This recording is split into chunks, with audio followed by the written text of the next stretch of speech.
there's a scene where he actually, when the Germans.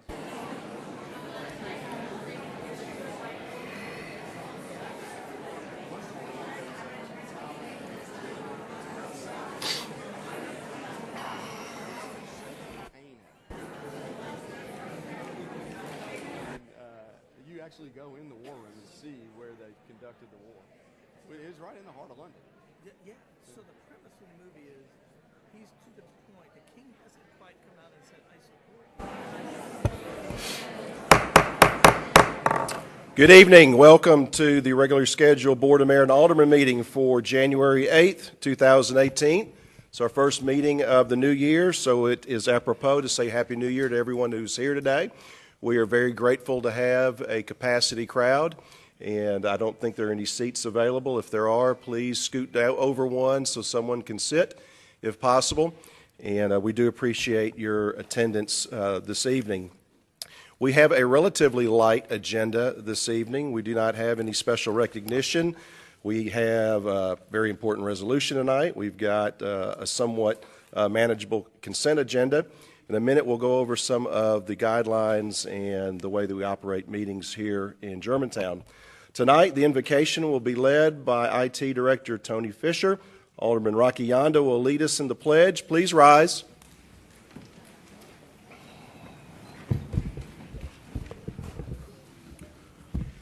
Please bow your heads. Lord, as we come to you in this new year, we thank you for all of the blessings that you have bestowed upon this city. We acknowledge that all of the many accomplishments would not have been possible without your mighty hand. We ask for your continued blessings upon this city, its leaders, and its citizens. We pray for the items of city business being discussed here tonight. Guide our leaders to make decisions that would be pleasing to you. We ask this in your holy name. Amen. I pledge allegiance to the flag of the United States of America and to the republic for which it stands, one nation, under God, indivisible, with liberty and justice for all. Please be seated.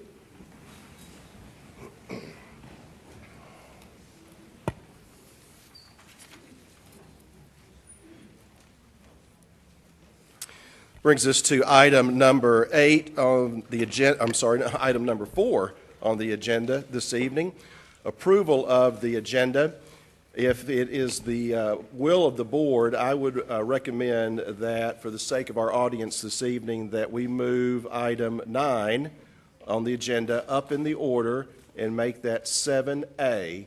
So it would be directly after citizens to be heard, and that way the people that are here this evening, they'll be able to voice their opinions, hear the board, and then go home and watch a championship football game perhaps. Is the board okay with that adjustment? Vice Mayor? Yeah, I have no problem with that. Mayor, I did want to, because I feel like I should have brought this forward in executive session, along those same lines. I plan on bringing forward an amendment that will amend that resolution. It will delete the words standalone multifamily, as well as a proposal that I'll bring forward about the Cordova Triangle specifically being removed from the Central Business District, which would allow that to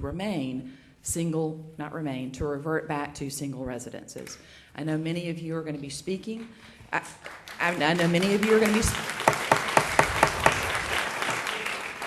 and we want to hear every word that you have, but by the time you get to us, some of you will have already gone home, and I want you to hear that will be brought forward soon. So, Mayor, thank you. Thank you, Vice Mayor. So item number 9 will move to item 7A. As mentioned in executive session, item 10 will move to item 8H. So it'll move from the traditional regular agenda and be included as the last item on the consent agenda. Is there a motion to approve the agenda as modified? So moved. Second. It's a motion and a second. Please call the roll. Alderman Barzizza? Yes. Vice Mayor Gibson? Yes. Alderman Massey? Yes. Alderman Owens? Yes. Alderman Yonda? Yes. The agenda has been set for this evening. That takes us to item number 5 on the agenda.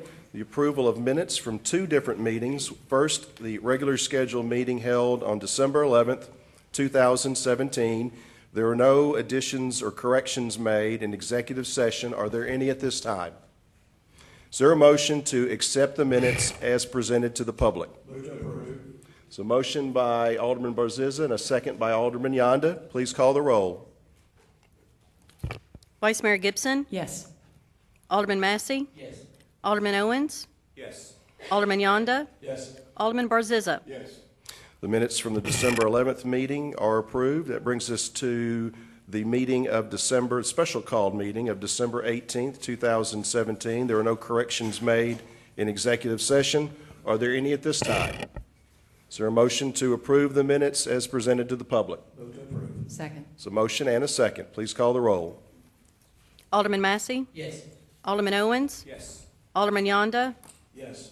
Alderman Barziza, Yes. Vice Mayor Gibson. Yes. The minutes are approved. In a moment, we'll move to item 6 on the agenda. I do want to give you, in a moment when we get to citizens to be heard, I will read the guidelines, but a lot of you are new to a Board of Mayor and Alderman meeting, and again, we welcome you and we're glad to see you. I just want to give you a little bit of information on citizens to be heard.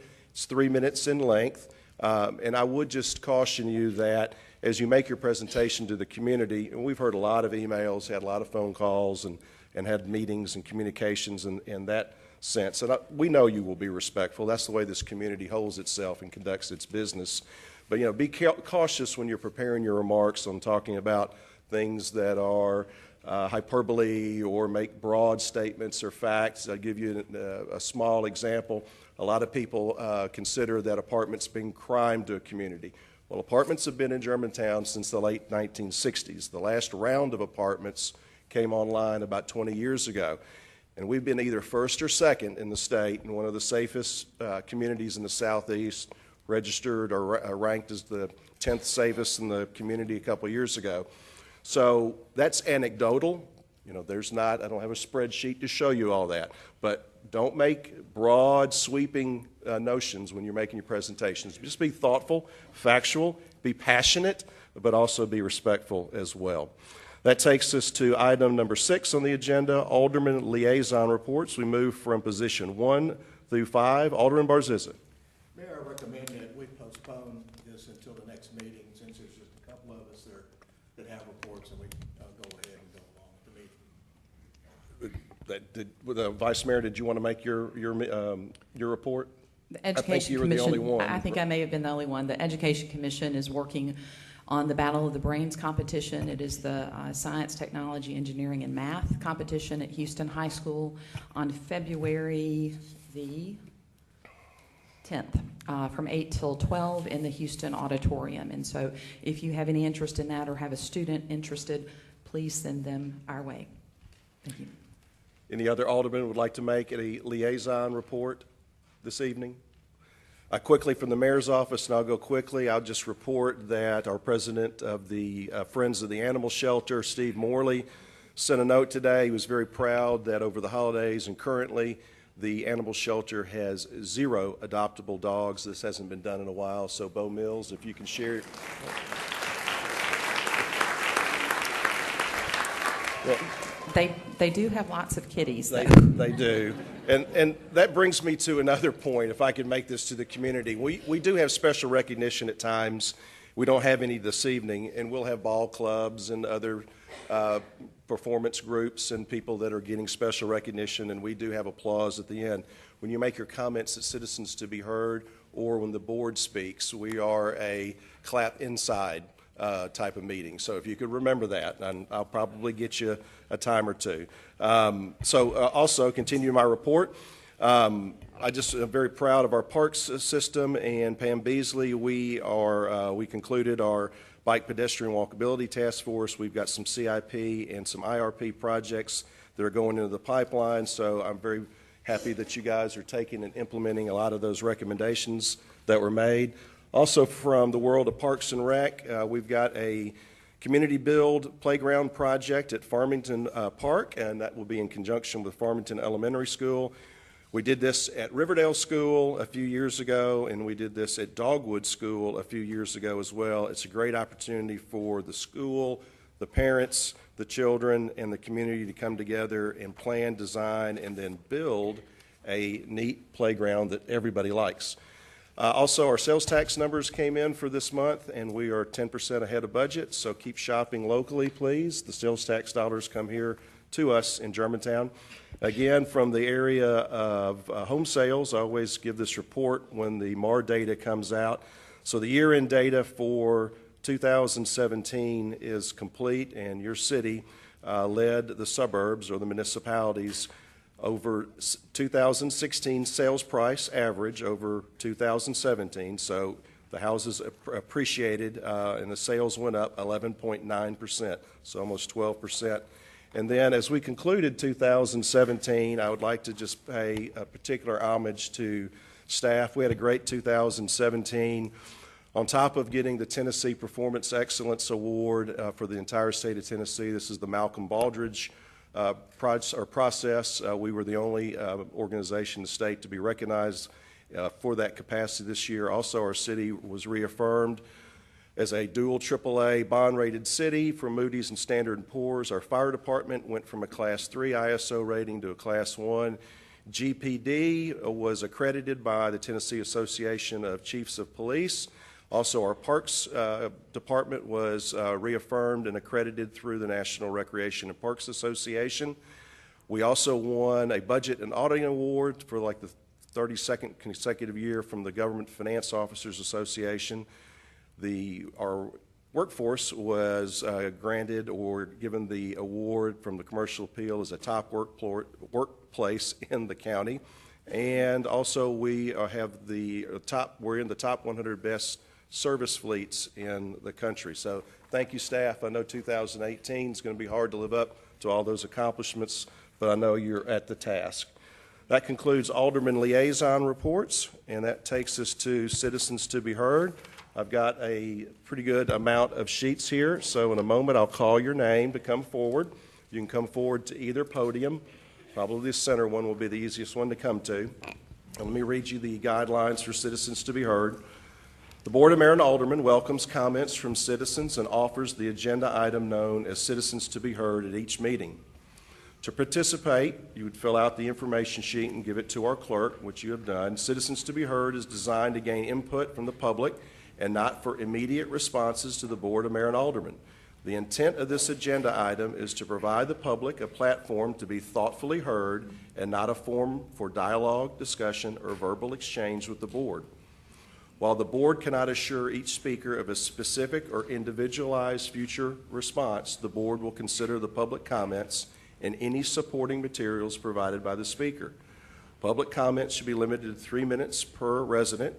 Speakers must clearly state their name, home address, organization they're representing, if any, the subject of their presentation. Speakers may offer objective comments. Speakers are asked to refrain from using names of personnel or names of persons connected with the city, particularly when lodging a complaint. Speakers will not be permitted to engage in gossip, hearsay, make defamatory comments, or use abusive or vulgar language. The presiding board chair shall have sole authority to terminate the remarks of any individual who is disruptive or does not adhere to the board rules. It sounds pretty punitive, but it works, and people really follow those, so we appreciate that very much. First speaker, if you could come to the podium, is Richard Marsh, and just state your name and address for the record. You will have 3 minutes to make your presentation once you finish with your name and address.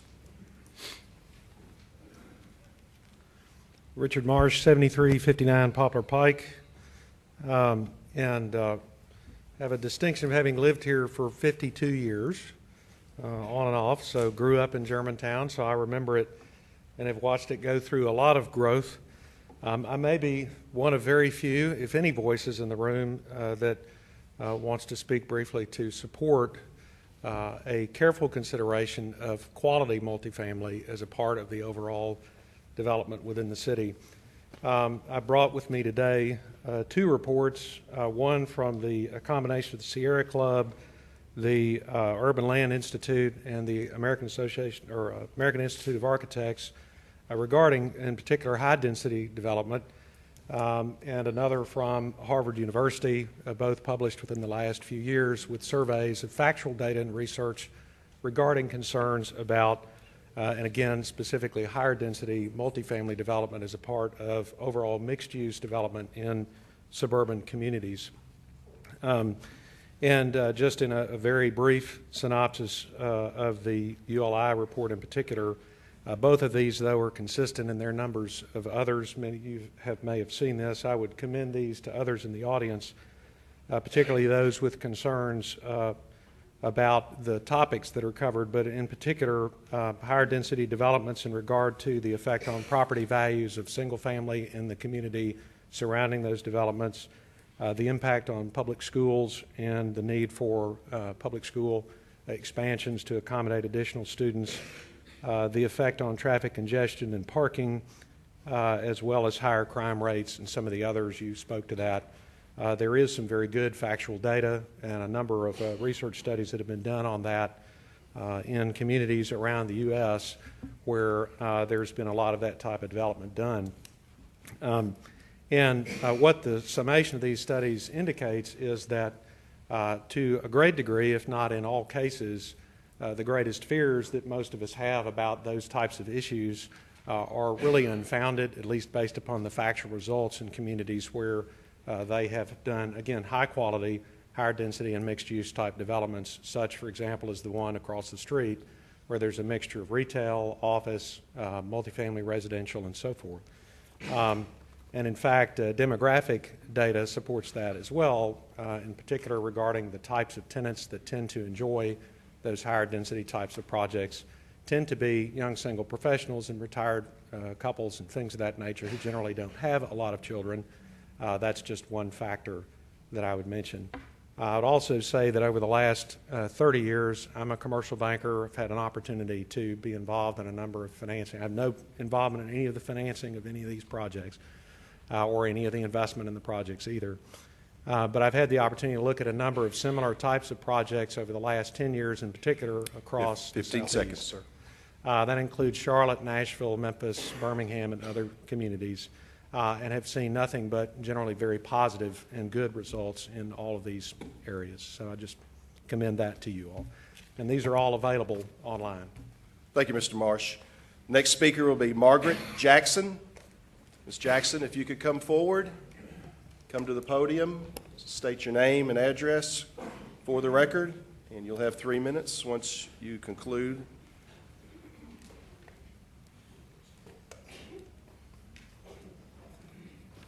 Hi, Margaret Jackson, 1409 Riverwood Cove. I'm not anti-apartment and I'm not anti-development. My concern is about the schools. And we are already so overcrowded in the schools that even adding, 20 kids is really going to hurt us. Our superintendent has given you guys at planning sessions the information that we get 0.31 kids for every household. And according to the Germantown Department of Economic Development, 1,400 new households of any kind are going to give us 206 new K-5 students and 102 middle school students. Now, we are building a new school, but that is to accommodate our overcrowding that already exists. We are currently close to 350 students over maximum capacity at K-5, and 565 over optimal capacity. We are currently 25 over max capacity at the middle school and 100 over optimal capacity. And while we are building a school that will accommodate 739 to 815 students, we are in the K-5, we have no plans for middle school, none. And the school district is building the biggest school they can, given the money that this funding body has given them. So if we're adding 1,400 households, which if we add up the developments that are currently planned, you're already going over what the Forest Hill Small Area Plan said that you would add through 2025. Even just in that area, you're adding 620 rental units when the plan calls for 252. So I'm just a little baffled. I'm glad you're doing a moratorium, and I'm glad to hear that there's going to be an amendment that will hopefully make it a real moratorium to let us catch up, because my feeling is not that I don't want development. I don't want it to come so fast that we cannot accommodate what that brings. You know, our schools are crowded, and that's not fair to the kids, and it's not fair to the teachers. And the parents aren't happy because 15 seconds. their kids are not getting the education that they should when the slogan is excellence every day, excellence always. Thank you, Ms. Jackson. Oh, no.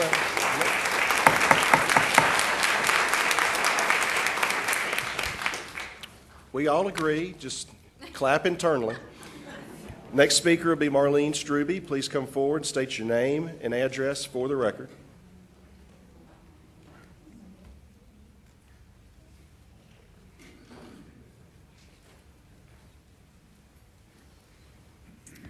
Marlene Struby, 7642 Foster Ridge. I've been in Germantown since 1992, so I too have seen many, many changes, many great changes. I'm not opposed to change. I'm not opposed to development. I will say that 94% of the people that answered a survey I happened to see on Nextdoor were opposed to more apartments, though. They don't want them. It's too many.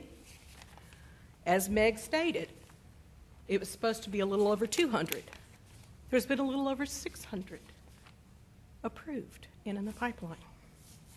This moratorium is too late and too little. The schools are already at capacity, and the multi-family developments that are already in the various stages of approval that will increase the student population beyond what the schools can handle. Many are concerned also about the strain on public services.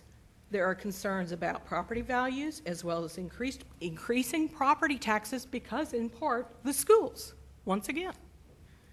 At some point, the taxes will be so high that unless you have children in the schools, it may not be worth it to you to live here. If you want a diversified tax base, you're going to lose it. I have had residents in my neighborhood tell me this. They cannot afford it. As those who feel that way move out, that will precipitate even more families replacing those people in their homes, and that will bring more children who will need more seats in those schools. So you're going to have to build yet another school or two. If you think back to 2005, when the Shelby County Commission put a moratorium on new development, the schools in southeast Shelby County were bursting at the seams, and there was not enough capacity for all the projected students who would live in the properties which were already approved. Sounds very familiar to the situation that we are currently in our city. The majority of this body has approved developments at such a rapid pace that we could be faced with needing one or two more schools before the one that is currently slated to start construction is finished. In the 2007 resolution, smart growth was presented as lofts above businesses, along with condos and townhomes.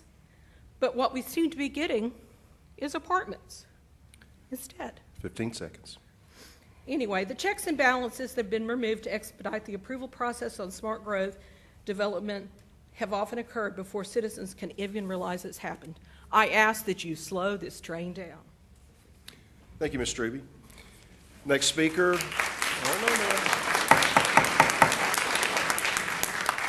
Next speaker, Mr. Steve Shields.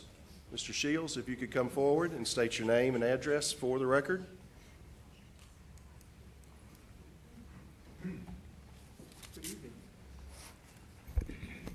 First off, Mayor, thank you very much. Alderman, thank you very much. Administrator Lawton and Attorney Harris, thank you for your service. I've been a resident of Germantown for 20 years. My current address, some of you may recognize, is 1716 Cordova Road, which is exactly at the corner of Cordova and Neshoba. And I have the opportunity to look out the window at the Triangle across the way. I also had the opportunity to watch the school kids stand on my corner as they're picked up by their parents in the buses. And I have the opportunity to watch the school kids ride their bikes. And so I encourage, I have limited knowledge right now about this proposal. I'm starting to pick up bits and pieces of it from you, Ms. Gibson, for example, to start all over and go to single-family dwellings as I understood it. And even then, whatever the dwellings may be, we have to take a careful look at the infrastructure, the budget, schools, and safety. And so I speak to that even if we're talking about single-family dwellings, whatever dwellings we are. Certainly I'm in favor of a moratorium. I heard the word standalone, though, and all of a sudden my ears went up, and I thought, well, wait a minute, what does that mean? Well, that means if in fact it's stacked on top, I guess, that those dwellings would be okay, but I'm opposed to that. I think there needs to be very careful thought about those factors that I mentioned to you, and I will say this to you. I'm from Indiana, and there's a couple of places up in Indiana where my family live, and they've been putting in apartments. And let me tell you about data. I can find you data to support anything. I assure you. And the data I'm hearing from my family is that they move too fast on apartments, on dwellings, and they had data, but what they forgot was its context. It's the specific piece of property. It's what's around that property. It's how it's going to impact this community. And so I suggest to you, yes, take a look at the data, but you need to be looking at the data as it relates to the property here in Germantown, not as it relates to some other areas of the country. And so I would urge you then this evening to step back, take another look, and Alderman Gibson, I'm in complete favor of that. But even then, I ask you to, whatever the dwellings may be, that we take a very careful look at these issues, and I would hope if a moratorium is passed, that moratorium would cover this. One, not just standalone, and secondly, it wouldn't be from this date forward. I don't know what is going on, but there's a survey, and there's a lot of strings on that property, and if there's already been an application, then I would certainly hope that a moratorium would cover any application now, and we not find out later, oh, that application was in before the moratorium. And so, thank you very much. I appreciate you, Mr. it. Shields.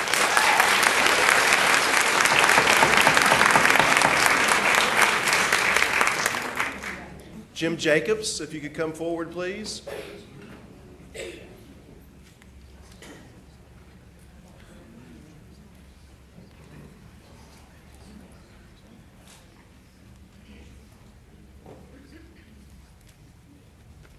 Thank you. I am Jim Jacobs, live at 7684 Apple Valley Road. I've been a resident for almost 32 years now, and am proud to be a resident of Germantown. I am a transplant. I grew up in the north, moved to Memphis about 40 years ago. Never thought I would retire here, but I have lived at Apple Valley for almost 32 years now, and I am proud to call Germantown home. Very proud of it. I've seen a lot of changes over the years, but it is a wonderful community, and I hope it continues to do so.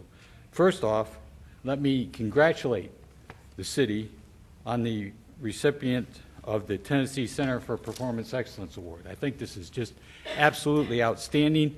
It represents the fine work that the citizens and the staff and the elected officials do here, and I am most proud, and it's a very deserved recognition. Now, to the point that I wanted to speak about tonight. It is specifically the Owens Triangle. Many of these citizens are here tonight because they feel as they've been betrayed over the years. And that started when smart growth was initiated on that triangle. That property was zoned residential. We always viewed it as being residential. We were very, very disappointed when that became overlaid with the T4 zoning. We are not opposed to development. We are not opposed to progress in this city. We think it's a wonderful thing, but there are areas that it fits in and areas that it doesn't. And my original intention was to appeal to this body to consider that situation, consider these fine citizens and how they feel about their community and things that back up to their houses. I think you have done that, if I understand correctly. I think I am going to continue to be very proud of this body. Please do not disappoint me. Do not disappoint the rest of the people here in this audience tonight, because we will remember. Thank you.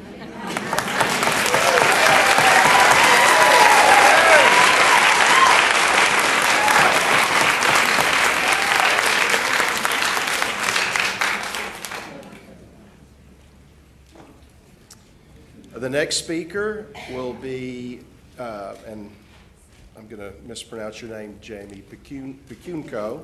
We've met several times, but come forward, please. When you state your name for the record, I'll be corrected, I know. It's Pecunco. I get Oh, that sorry. a lot. 9318 South Romano Way, Germantown. We're in the Vining subdivision across from Forest Hill Heights.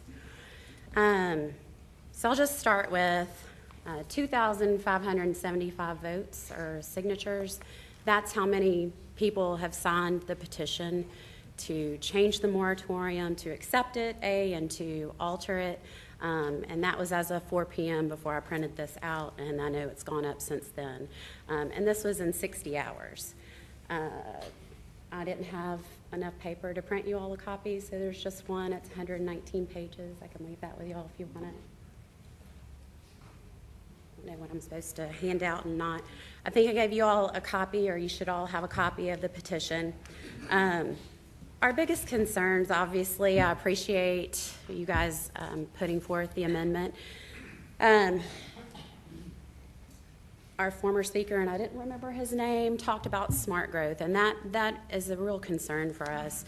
With smart growth and the way that zoning changes have been implemented in a bunch of different areas, that's allowed all of this dense development.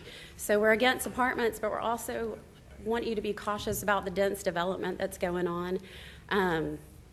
You know, beyond apartments, and I appreciate the moratorium, and I hope that it continues beyond 18 months. You heard from Meg, I think, about the numbers on the school. Just in Forest Hill Heights alone, the small plan was supposed to be for 278 apartments, 58 apartments. One apartment complex alone, the watermark is 310. Then you added the Viridian, which is another 300. Now, I've heard a couple of people in emails over the weekend stress that those are not final. The only one that's final is the watermark and, which is the other one? Thornwood. We would love for you to consider that the Viridian possibly change those numbers. I don't know if they can. 600 apartments all in one area that's going to ferret all to the new school, and where the Viridian was supposed to go, that's all trails, or that's what it was proposed to the homeowners in the area. And that's kind of the issue with what's going on, the smart growth and all of this planning and the planning commission that can push these things through well before I think the area is ready. Also in that area is going to be the Goodwin Farms. That's 232 homes. And the John Duke development, which is going to be north of the school, that's 100 homes. So that's not even including apartments. That's over 332 homes right there, and there's a lot more undeveloped area. 15 seconds. So I hope you take the signatures and listen to the people. You've also got 19 pages of comments that people also included there, and you all have copies of that. Appreciate your time. Thank you. Thank you very much. Next speaker. Next speaker, Don Lossing. Don, if you can come forward, state your name and address for the record. You'll have 3 minutes.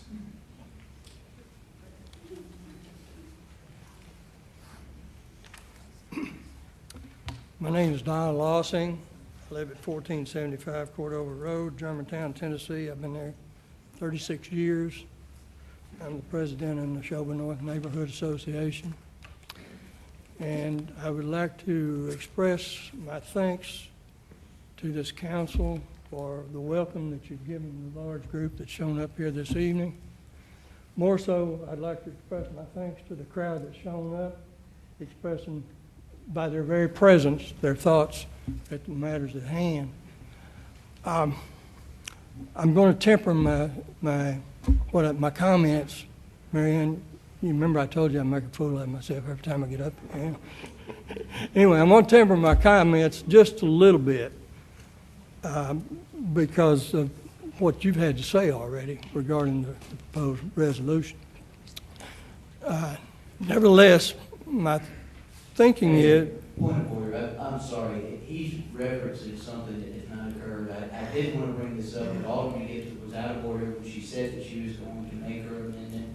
It hasn't occurred. We don't need citizens tempering their comments based on something that Alderman Gibson may or may not do. And this isn't directed toward you. Good. But I don't want her comments to cause any one of these citizens not to say exactly what's in their heart and on their mind tonight. You say exactly what you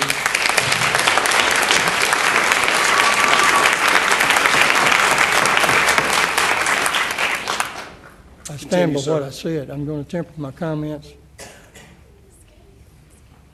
It seems to me that the city of Germantown is a right plum, and you've got marketing people probably sitting somewhere else in the country that are pointing the fingers toward us, in particular to the developers they know, and say, you need to go see what you can stir up in Germantown. And some of it's good, some of it isn't. Some of it is good and some of it isn't. But just speak into the microphone closely, yeah. Anyway, and consequently, we get into situations like we have here. Maybe there's misunderstanding, maybe there isn't misunderstanding, but we don't need people coming in here and telling us what you need, Germantown, or more apartments. I would throw it out to the crowd. Has anyone here had people tell you that we need more apartments in Germantown? No. Have you heard people say that the traffic is getting worse rather than better? Yes. Address the board, please. I'm breaking all kinds of rules here. That's all right. You're preaching. Nevertheless, we're here tonight because you are elected officials, okay? You've got all these boards and committees and such as that around town. We can't keep up with all of those guys and what they're doing and how they meet and what they have plans for. We're looking to you guys. And you're going to live and die in your position as to what goes on in this city and what we like and what we don't like. And we're citizens. We're not developers. We're not going to make a lot of money off any development that comes in here. We want to protect our own homeowner interests, and that's it. And I expect, and I know the neighborhood association that I represent, they expect you folks to do your job to protect us. Your time has expired. Great. Thank you. Thank you, Don.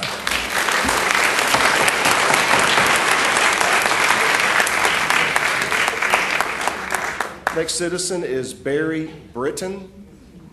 Mr. Britton, if you could come forward. Oh, we're close. Thank you. Good. Very State your close. name Very and address for the record, please. Barry Britton. I live at 1752 Crooked Creek Lane, the Hopper Glen condominiums down the street. Mayor Palazzolo, thank you. Mr. Lawton, board members. I didn't bring any notes. I didn't bring any numbers. All I brought with me was the pride of Germantown. I've lived here since 1990. And Germantown was a community. And we're slowly paving and blacktopping that community. We're getting closer and closer to just being just an extension of East Memphis. And that's not what we want. I don't care whether we need apartments or not. I don't know. When are we going to stop? We just keep cutting down trees and putting down blacktop. Cutting down trees, putting up blacktop. When is it going to stop? Are we going to pave the entire city? One thing's impressive. First time I've ever been here. First time. I've been very impressed by watching all the aldermen. They're taking notes. They're listening. I believe they really do have a pride. I was so impressed with what Mayor Palazzolo said. When he started reading off all the things that makes Germantown what Germantown is, man, you just swell with pride. That's all I brought was pride. I didn't bring any notes. I'm just talking from the heart. Germantown is a community. If we wanted to keep building office buildings and we have everything we need. Is there any business that we don't have in this city outside of maybe pawn shops and maybe adult bookstores and We have ordinances for that, sir. Go ahead, thank continue. you. That's what makes Germantown Germantown. You know, where I'm standing right now, I can get in my car and in 10 minutes I can be at everything I need. There's nothing that can be built in the next 10 years in this city that we don't already have. Sorry about that, Channel 3. It won't stay up, ma'am. You need to come fix this thing. I'm not going to take up my 3 minutes because we've had some awfully good speakers, and I just want to say, you know, I just want Germantown to stay Germantown. Thank you, Mr. Britton.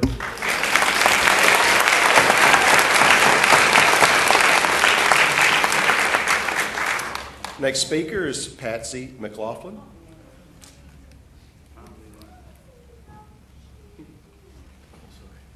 You could state your name and address for the record, and you'll have 3 minutes. I'm Patsy McLaughlin. I live at 1752 Crooked Creek Lane with that man who just spoke. and I love Germantown. I've lived here since the late 70s and have seen a lot of changes, but nothing like what's happening all of a sudden. It's like coming out of, I don't know, it's just unbelievable what's happening down the corner from our street.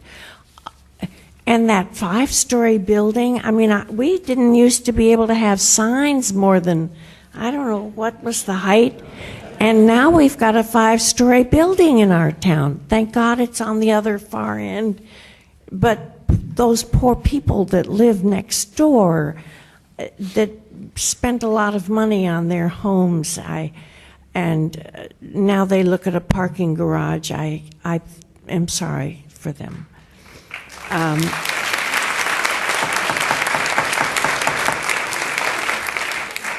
I found out from my alderman, John Barziza, thank you, Mr. Barziza, that I'm really supposed to just speak to the board. So I had planned to ask a question like, how many people want more apartments in Germantown? That was going to be a question I was going to ask of the audience, but I guess I'm not supposed to ask that question. I think we already know the answer to that. Yeah, I think I do. So I just want to say that I love Germantown because of its beauty, and I am a tree hugger. And I have a hard time when I see clear cutting, like right down the street from me at the corner of Germantown Parkway and Neshoba. I mean, bazoom, all the trees went down and the buildings went up. And I mean, who voted for that? And who is zoning all this? Well, You have 15 seconds, ma'am. and I guess that's about it. I don't want any more apartments. I don't want any more buildings, and I do want to save trees. Thank you, Mr. McCall. Next speaker is John Payton. Mr. Payton, if you could come forward and state your name and address for the record. You'll have 3 minutes. My name is John Payton. I live at 1705 Old Mill Road. I prefer speaking openly from memory, but in this instance, I will read my own words in order to keep on track and to the point. My wife and I moved to Germantown with my son because, even as other neighborhoods rose in popularity and then fell from grace, I didn't touch that. Germantown always remained the same. It was known to have strict codes and rules that kept large, unsightly signs and buildings from destroying the wonderful, quiet bedroom community feel that kept Germantown's home prices higher than the surrounding areas. Now we have rezoned areas next to homes and relaxed building codes for the sake of growth. I feel that developers have taken advantage of this and are on track to vastly overbuild what we can support.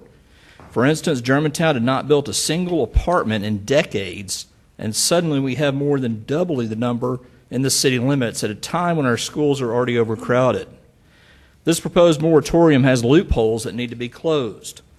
It should apply to mixed use as well as standalone apartments, since they both have the same effect on our schools and infrastructure. I am not against apartments. I think we can support a development like Thornwood, and we probably did need a few apartments. But not John Payton said that. But I feel strongly that we needed one development with apartments, not the 4 we currently have planned.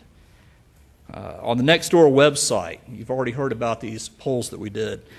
I saw a poll that in the eastern section of the city, east of Germantown Parkway, they put a poll out there, and basically out of 495 people voting, 94% said I am against more apartments.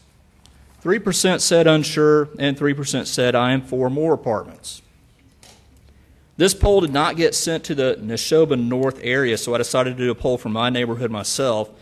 Using only verified residents of Germantown in the Neshoba North area, my poll revealed the following. Out of 54 people who voted, 27 said I'm against all the mixed-use developments going on right now. 26 said there are way too many apartments being built and planned in Germantown. 1 said the planned apartments are a great addition to the city. That was one person. These polls show a clear and overwhelming majority of Germantown residents are against these developments. The rezoning and mixed-use development push may have been a mistake. It's too late to fix what I feel is irreparable harm to the look and feel of Germantown, let alone the influx of people our services will need to support. 15 seconds. Yes, sir. But it's not too late to put a stop to the overdevelopment and pillaging of Germantown's allure and the reputation as a quiet bedroom community that attracted so many homeowners to this wonderful town. Development can be good when kept in check, but rezoning to allow this amount of development this fast is scary. I'd at least like for us to slow down and make sure we're doing the right thing. I want to thank you very much for your time and attention.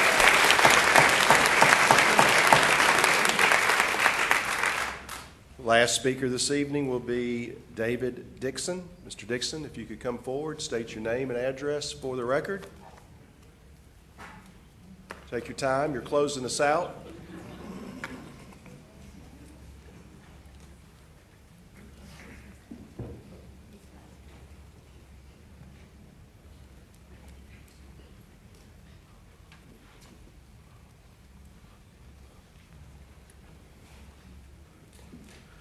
My name is David Dixon, 1600 Cordova Road here in Germantown. I've lived here for over 22 years, and I'm proud to be a resident of Germantown. And quite honestly, a lot of good words have been said. I agree with them fully.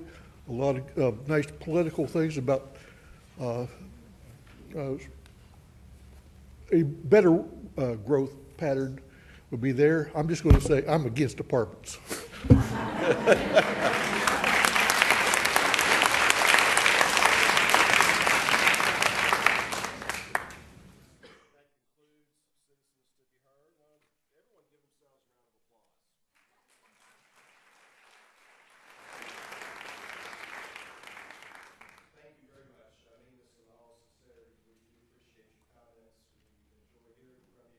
We enjoy hearing from you. We also enjoy that when you speak to the board and to your fellow residents, you do so with great class and distinction. I heard all of that from the speakers this evening, so thank you.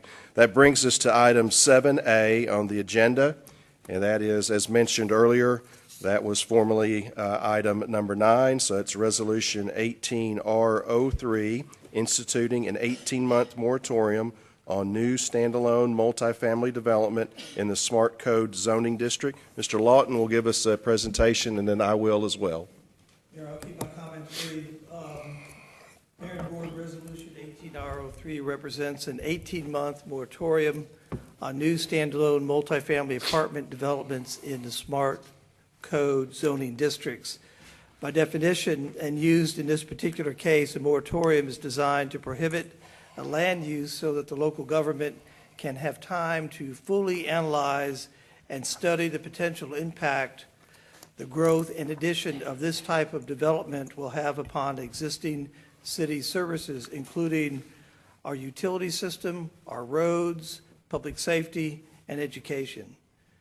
The express corporate powers granted the City of Germantown by the state of Tennessee through its operating charter grants the city this statutory authority to impose this temporary development moratorium at this time. The moratorium is specific to the problem at hand, and that is dealing with multifamily housing increases. The moratorium has a limited duration so that the city can address the issues that led, assuming it's adopted by the board this evening, that led to the adoption of this moratorium in the first place. And finally, the moratorium considered and adopted itself is not an answer. It should be seen as a good faith measure to provide reasonable long-term public policy in the form of plans, public policy, changes, additional ordinance, or amendments, or various public improvements to address this additional need. At this time, Mayor, I'll please turn the floor over to you. Thank you, Mr. Lawton. Appreciate the short introduction. I'd like to I've got some remarks prepared this evening, and I want to make sure that I speak clearly and with great clarity to the public that I serve and the board serves as well. So I will read some of this evening, as well as make some off-the-cuff comments as well. I'd first like to say thank you to our residents for their support as I identified the need to take a thoughtful pause in the wake of the overwhelming demand by the free market to develop multifamily housing in Germantown. As a result, I announced over a month ago at our December 5th Planning Commission meeting the need for a moratorium in our city. And I'd like to go ahead and read the statement that I made December 5th at the Planning Commission meeting as a part of new business. As new business, I want to take this opportunity to bring before the Planning Commission the concern I have as to the number of high-density multifamily projects that have been proposed for our smart code zoning districts. As you know, we have approvals and processes in place for standalone projects in the Central Business District and Forest Hill Heights. In those areas, there are 4 projects that are in various stages of construction or approval for multifamily projects. Rapid development of multifamily units can result on a disproportionate impact on city services, utility systems, traffic, schools, and public safety. As a result, I've asked the administration to prepare a resolution that would impose a temporary moratorium on standalone multifamily development in the Smart Code zoning district. The reason for a moratorium is to allow the city to research, analyze, and assess the impact and nature of any future standalone multifamily development in the Smart Code zoning district that includes T4, T5, and T6, including development and demographic trends, burdens upon and access to city services, resources, schools, infrastructure, utilities, parks, public facilities, emergency services to include police, fire, ambulance, congestion, public safety, aesthetic qualities, and neighborhood characteristics, so everything.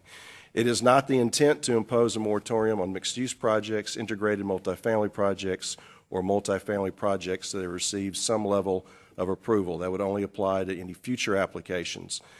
I have directed the administration to work with the city attorney to have a resolution prepared for this evening.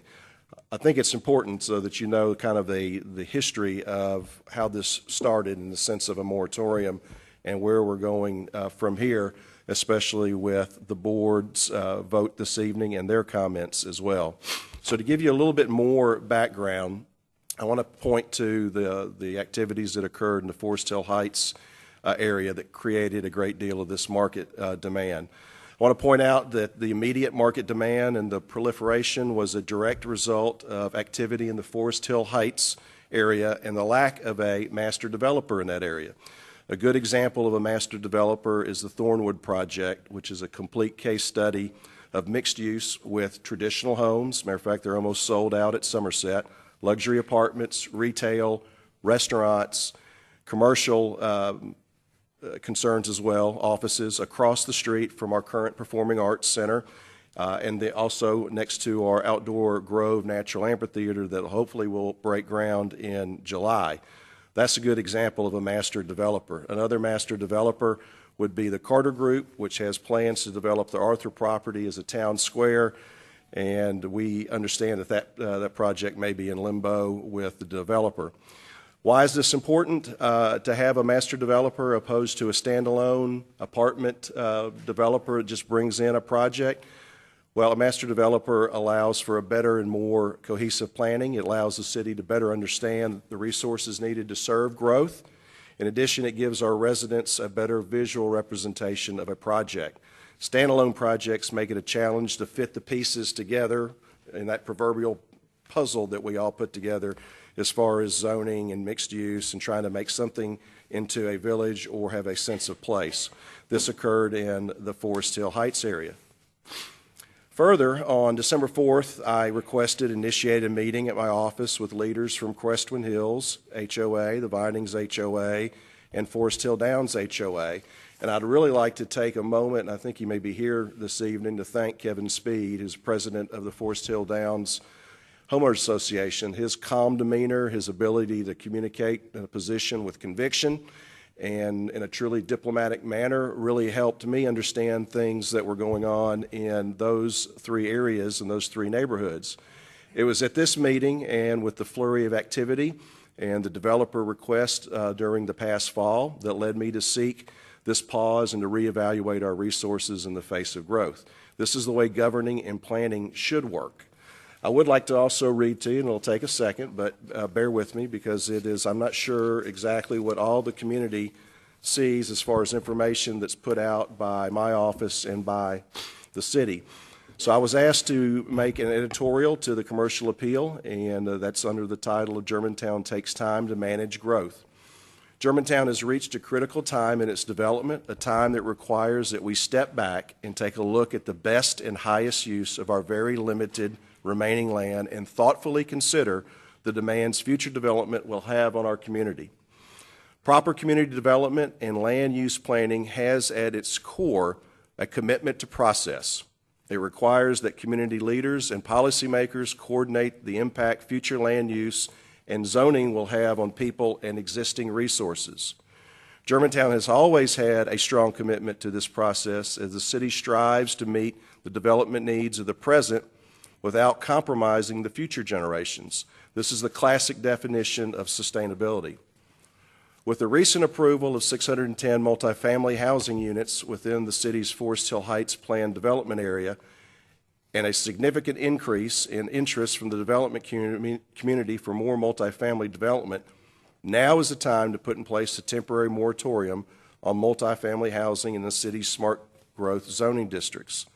The moratorium is to be considered by the Germantown Board of Mayor and Aldermen on January 8th, provides an opportunity to pause and better understand the impact additional housing units will have on existing infrastructure, including roads, water, sewer, schools, and public safety.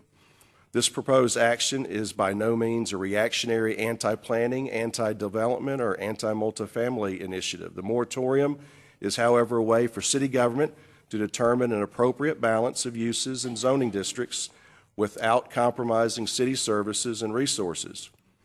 It is absolutely the role of city government to look after the best interest of current residents and to ensure that infrastructure improvements and population growth occur concurrently as we work to build a sustainable Germantown. If passed in January, the moratorium will not affect multifamily projects that have already been approved, but will temporarily prevent future standalone multifamily housing in areas zoned for mixed use.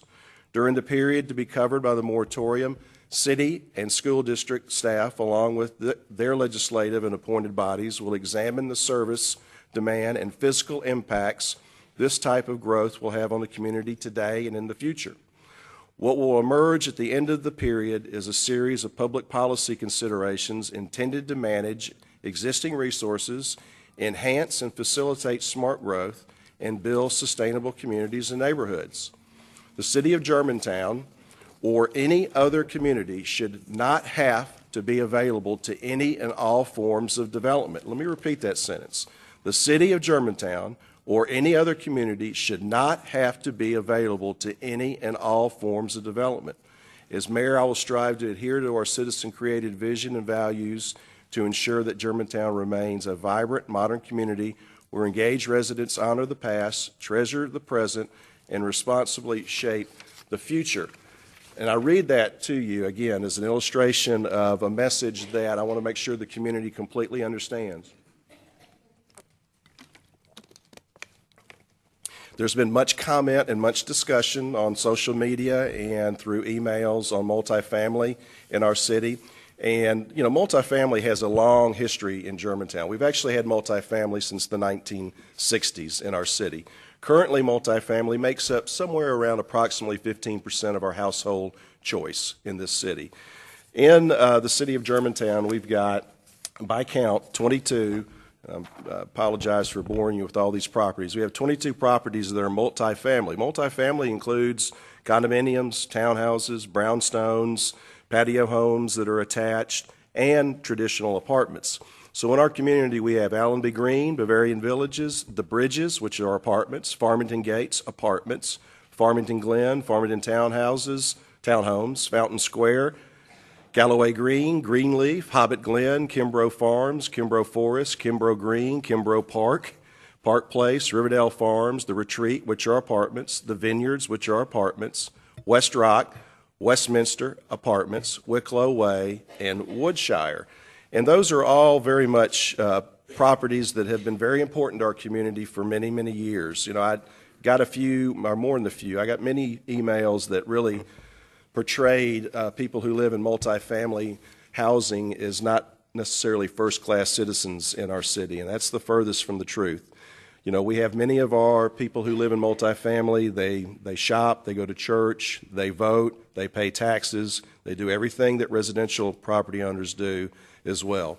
And also to better understand what has occurred in the city, roughly about 20 years ago, the city went through its last surge of apartments coming online. Those included The Bridges, The Retreat, and The Vineyards.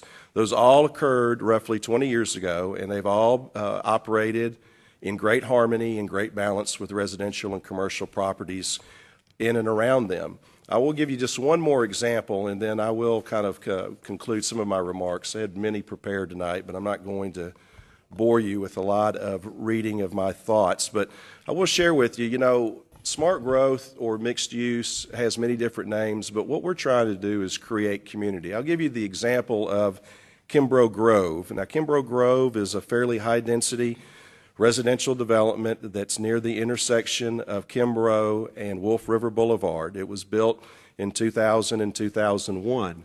It is in direct proximity across the street from a natural area to newly developed office buildings, an eye clinic, and a developer, McNeil Properties building. To the west is the West Clinic, and to the west or the southwest is a parking deck.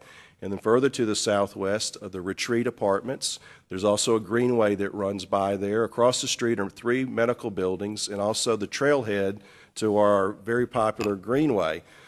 That particular property had on average a 17% increase in assessed value this past year. And as I mentioned earlier in the report that I read, property values, sales price in our community are up 11%. So there's a great harmony that if I just described everything to you in that one residential area, it's got everything, all forms of life and commercial, and the place stays full and the people enjoy living there. I will just in close tell you that in summary, you know, there's no one mayor, there's no one alderman, there's no city staff that makes the decisions and plans the development and growth in our community. The planned growth has been outlined over about 14 to 15 years in the form of several citizen-guided documents. We refer to these a lot, and we actually do read them, we practice, and we implement those. And those documents include the Vision 2020 Plan adopted in 2005, the Smart Growth Plan adopted in 2007, the Economic Strategic Plan adopted in 12, the Smart Code adoption, or the adoption of the Smart Code in 2013, the Western Gateway Plan in 2013, Germantown Forward 2030 in 2016, and the Forest Hill Small Area Plan in 2016. Over the course of that time, there were 2 mayors and 12 different aldermen that reviewed this, and voted on it. And those plans have worked pretty well in our city. We are still very much a city that is a community of choice because a lot of people want to be here, they want to live here, and they want to actually develop here. So also, I'd like to just close by saying I'd like to thank a lot of different residents. I had great conversations with the following people. I do appreciate their trust. I appreciate their advice, their guidance. And I'd start with Don Lussing with President Neshoba North, Louise Jacobson from Allenby Lakes, Emily McDonald, Germantown Heights, Kevin Speed, Forest Hill Downs, Diane Smith, Marjorie Reynolds, who was a member of our Germantown Forward 2030 Steering Committee, Elizabeth Hume, Jan Bell with Germantown Heights, Jamie with the Vinings HOA, and Steve Pretty as well. All these people I either met with, spoke on the phone, or talked to about multifamily in our city, and I appreciate your candid and very straightforward comments. Again, in closing, I would say it's always good when a community comes together and has communications, it has engagement, it has open dialogue with its residents, and I thank you for that. The bottom line, my sole intent is to bring about a study of growth so we do not place our residents and our resources at risk. So I am available for any questions. Is there a motion to adopt Resolution 18R03, a resolution instituting an 18-month moratorium on new standalone multifamily development in the Smart Code zoning district? Move to approve. There's a motion and a second. Vice Mayor Gibson. Thank you, Mayor. And please bear with me. I know that y'all have been here for a long time, and it looks like we're going to be here for a little bit, but this proposed moratorium comes at a time when there's great interest in Germantown. Clearly, there's great interest. I believe the moratorium will provide the necessary pause in multifamily units without stifling development in the Central Business District, the Western Gateway, or Forest Hill Heights. After the last 4 months in meetings with Economic and Community Development Administration leadership and meeting with the different developers in the Forest Hill Heights and Arthur Tract areas, I considered the idea of a temporary ban on multifamily residences. And Mayor, I do appreciate your leadership on this moratorium. I want to thank each of the citizens who reached out to me, whether it was across a cup of coffee, a phone call, an email, or in the line at Kroger, which was considerable. I've met with staff. I've heard from citizens like Jennifer and Chuck Baker. Thank you for being here. And Don Lossing, you did a great job. Nothing to worry about there. From Neshoba North, Emily McDonald in Germantown Heights, Terry and Price Harris, and others in the Riverdale area. And I've listened to their concerns regarding multifamily development in the Cordova Triangle. These conversations have been ongoing since last January, when changes were proposed for this area.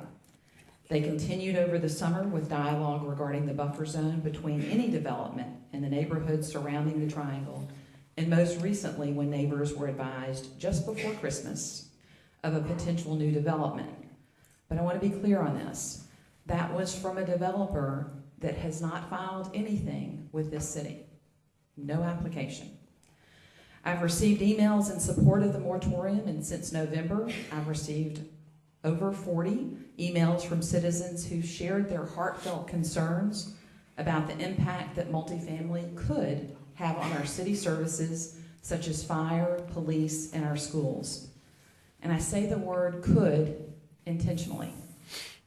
I've spoken directly with leadership in both fire and police about crime and safety. Those concerns are real. I understand that.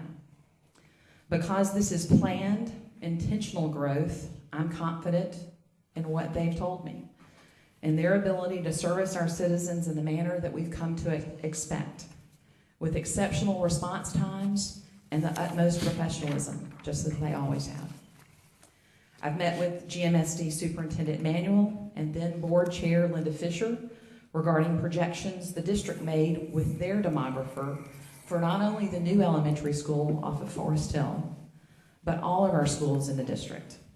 And I believe them when they say they've accounted for the projected development numbers in the Forest Hill Heights small area plan and the other plans in the city. During this time of deliberate consideration, I needed to answer several key questions. Why are options other than single-family residences good for our city? In 2018, our world is changing. Homeownership looks differently in the last 6 to 10 years than it did for my parents, or even when my husband and I bought our first home. Young people are waiting longer to purchase their starter homes, and some of our more seasoned residents, I'm not going to say old, are looking to downsize to homes that better fit their needs now. Our residents who live in apartments do so because they want to live in Germantown, whether that's because of our incredible park system, our exceptional schools, the safety of our neighborhoods, to be near a loved one, or many other valid and important reasons. They are not now, nor should they ever be, considered less than someone who owns a single-family home. At the end of the day, we're neighbors. Some of the conversations that I've seen on social media, while sincere and passionate, I believe cross a line into an us versus them dialogue that has no place in a community of kindness. We have to concentrate on what is real and what is true, not a perception based on another community's issues or challenges, but facts and intuition from professionals that are charged with making us one of the safest cities in our state. Facts and data from Superintendent Manuel and the GMSD School Board, who is charged with our most precious resource, the education of our children. Jason Manuel, who under his leadership and exceptional staff and teachers achieved the highest average ACT composite scores of 25.5 in Houston High's history, and propelled GMSD to the #1 school district in the entire state. These are the professionals whose wisdom and guidance I've sought. The projects approved to date at Watermark and Thornwood will be of a quality that has people like my own mother, and I don't understand this, but people like my own mother contemplating downsizing to a development where she can walk out her door, go to the Grove, enjoy some music, or shop at Thornwood without the responsibilities that come with maintaining a home. And I don't say that because of the project, I say that because it's my mother.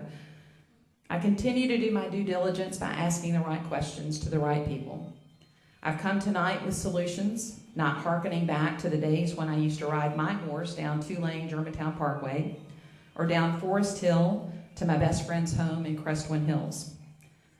We've got to look forward with an eye to the future while we maintain and preserve our heritage in our old Germantown district and within our neighborhoods. I know 2 of my colleagues vehemently oppose the smart growth concept that was adopted by the city over 10 years ago. And while I respect your perspective and your opinion, I disagree with you. Is smart growth different from those places of my childhood like Hoppers on Germantown Parkway? Or Mr. Tillman's Bait and Tackle on Forest Hill and Poplar? You're darn right it is. It's different, but that doesn't make it bad. When Miss Nancy decided to sell another iconic part of our childhood, the Chickerberry shop, to the bank next door, allowing for better parking in the depot in Old Germantown District, where we have 2 of our premier restaurants in the city that have begged us for parking, the Commissary and Southern Social. As hard as it was to see that cinder block go down last week, where I bought many a trinket for a loved one over 30+ years, I voted to support this change from what was old and familiar and almost like family, because I felt it was the best decision for our city. Different, yes. Bad, I don't think so. I'm aware of those fanning the flame that multifamily residences aren't a worthy addition to our city. I disagree. I believe these developments can be an asset to our community if they're developed well. And with the controls we already have in place from this very body, I have no doubt that they are. The multifamily units that have been approved are comparable to ones we see in the community to our east, where they've created attractive, safe, clean, walkable communities close to office and light retail. The development coming about now in Germantown at Thornwood and Trevure will be the first true mixed-use projects to come out of a visioning steering committee years ago, made up of the best and brightest in our city. Dedicated neighbors, some of whom are here with us tonight, who came together to envision what could be here in Germantown. And I'm eager to see those developments completed.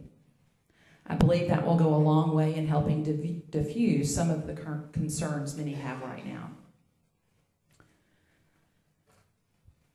Several years ago, our son had a very serious eye injury where multiple surgeries were needed to restore his sight. And from those days, the word vision, it meant something special to me. As a mom, it meant something. As a person of faith, it meant something, but also as a leader.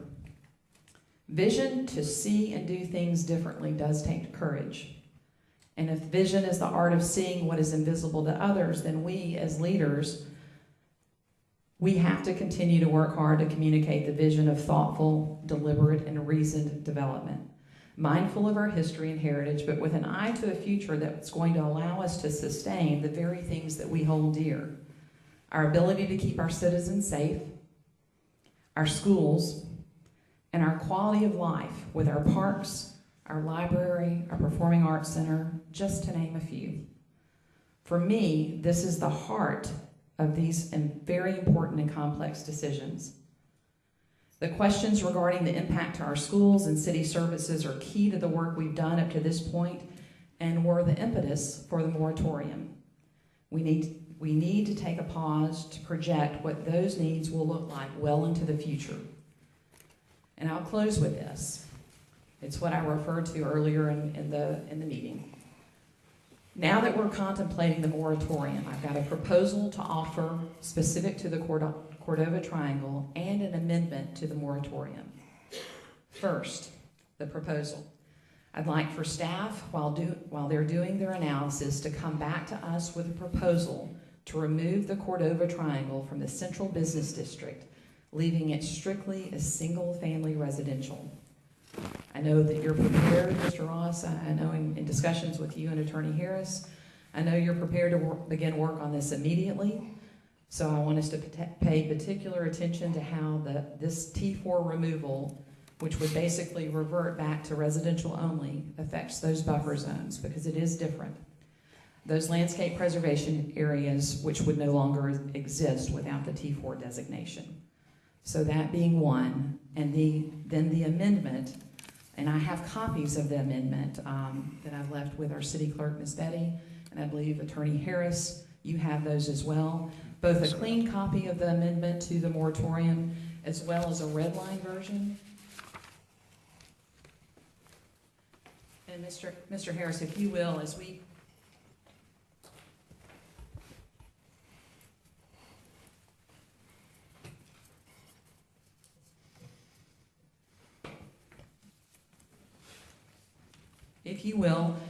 go through the red line amendment and walk through what those changes are.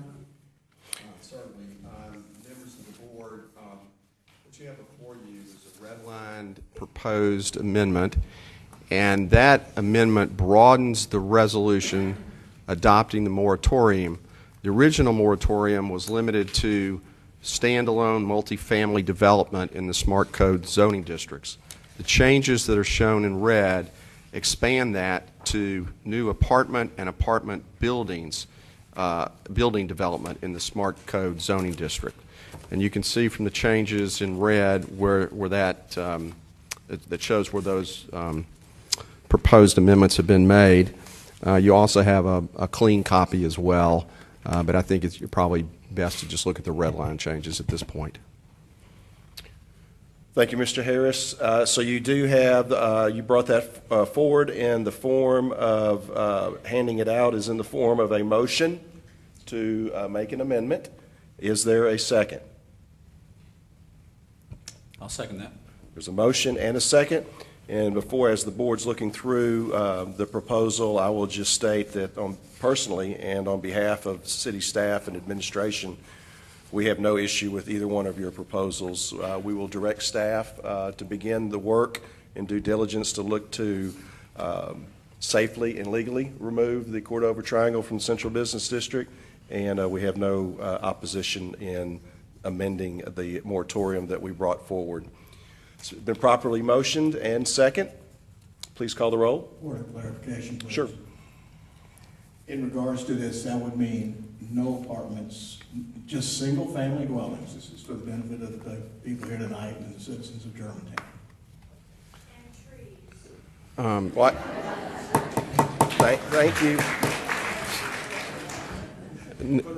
No, that's not the case, because the smart code zoning districts still exist on those in the smart code zoning areas, and there are other uses that are permitted in the smart code zoning district.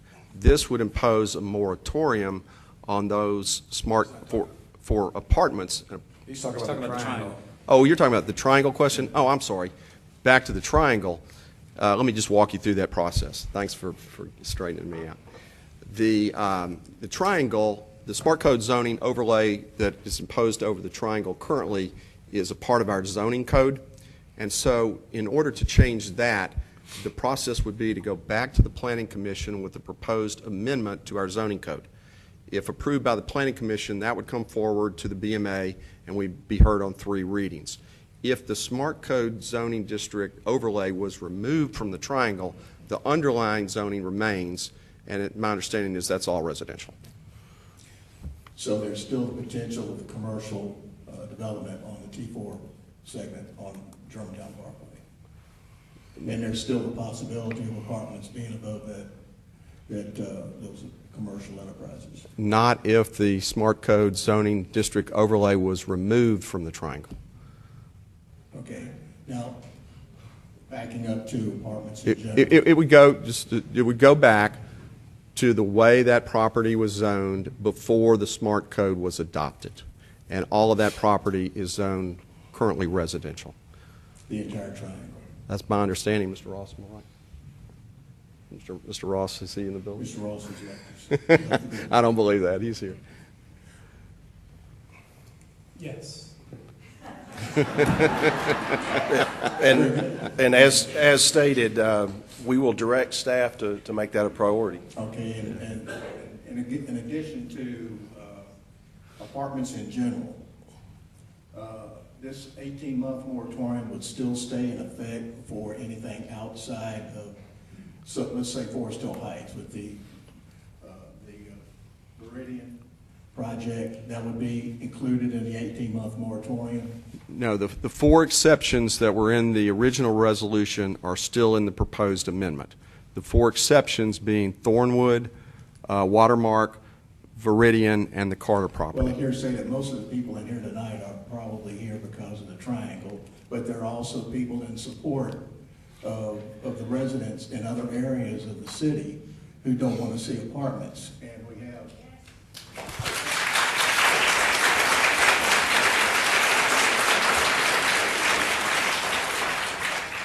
we have 94% of the people in this. Alderman Barziza, you had a point of inquiry, and that's to ask a question of staff. So you're into your time of debate or whatnot. We've got a motion and a second. I still have a question. Go ahead.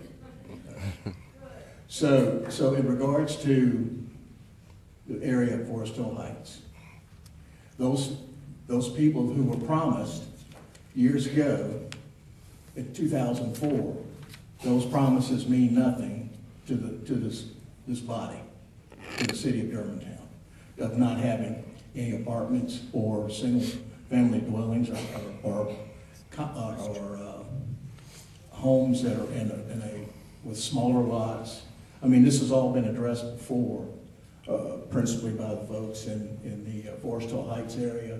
And so the promise was made. So is this promise going to be kept? I mean, this is what the people want to know. There have been promises broken and changes made in the Forest Hill Heights at least 2 to 3 times. And they're very concerned about these changes. and the other people who are all over Germantown, no matter if they're on the west side or the Point of east order. side. Yes, point of order? Mayor, if there's an amendment to the amendment, we'll entertain that. I have a motion to amend this. Well, we currently have one on the floor right now, so one at a time. And part of and to answer a little bit of your question that posed to putting our city attorney on the spot when it comes to promises and that type of thing. Politicians make promises, leaders cast votes based on resolutions. This is a resolution coming forward, so the resolution is in writing. The promise is made verbally, they're not in writing. So this is something that's a protective mode. So there's a motion and a second. I have some comments, Mayor. Go ahead. I have some comments I'm going to read into the record here. First, I want to say that the very reason that I'm sitting here is because a lady named Pat McClurkin is my Sunday school teacher. She lives next to Trevere in Nodaway. She was very upset by the continued betrayal by the city government and how smart growth was represented to them. It's not necessarily that we have a problem with smart growth, it's that we have a problem with this way the city manipulates it to benefit developers over our neighbors, okay? That's the problem.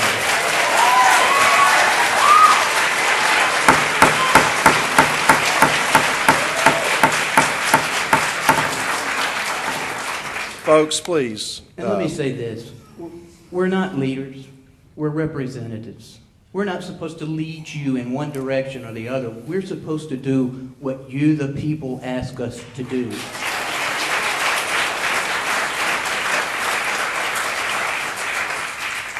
Having said that, I'm going to read my comments now. I'm calling for a moratorium on all apartments in Germantown, regardless of the phase of approval, location, or potential to have multiple uses. Germantown residents do not want any apartments in the city of Germantown. I am also once again calling for the board to engage independent outside counsel to conduct a formal inquiry and examination into the process that was used to implement smart growth and smart code, as well as the amendments which were represented as mere house cleaning or grammar corrections rather than the substantive changes to the zoning ordinances.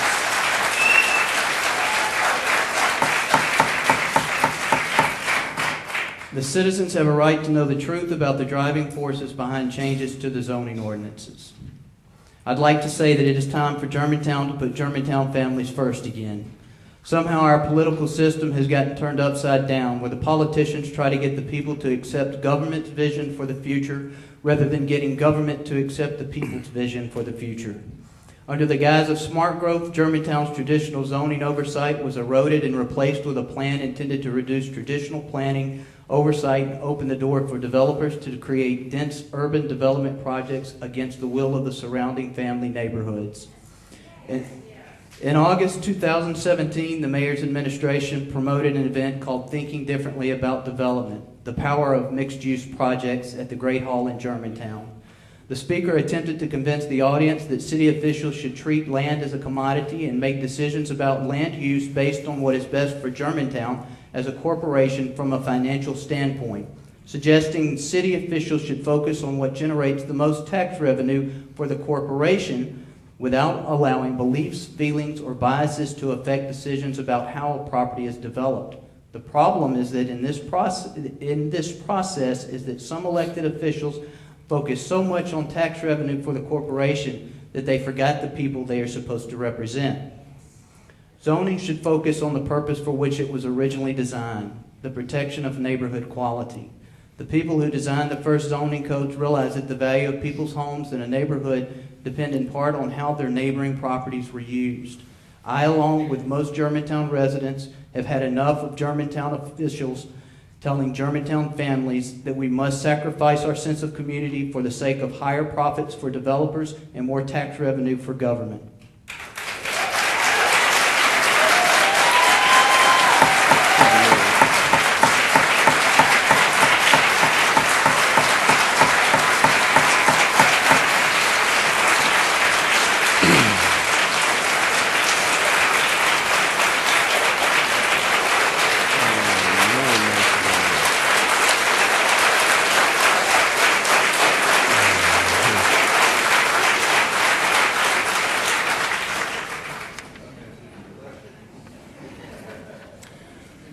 There's a motion for an amendment on the table, and it's been properly seconded.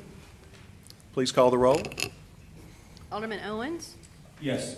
Alderman Yonda, Yes. Alderman Barziza, Yes. Vice Mayor Gibson, Yes. Alderman Massey. I have a point of order, Mayor. I'm not sure that Sure. we were done with that discussion when you called the vote. There are, unless I was done with my time. We voted on an amendment, and so we will go back to open discussion after the vote. Well, I think that's fine then. Yes. In light of the fact that we're going to have a continued discussion about this and the possibility to amend this amendment, is that correct? Yes. The original question is still on the table. So I'll vote yes. Did you go through the entire board? Okay. All right, the amendment carries. We are back to the original amended resolution that's on the table. Any discussion? I'd like to make an amendment. I'd like to make the moratorium permanent. Forget the 18-month moratorium. I'd like to see it permanent, that we have no apartments, no new apartments in the city of Germantown.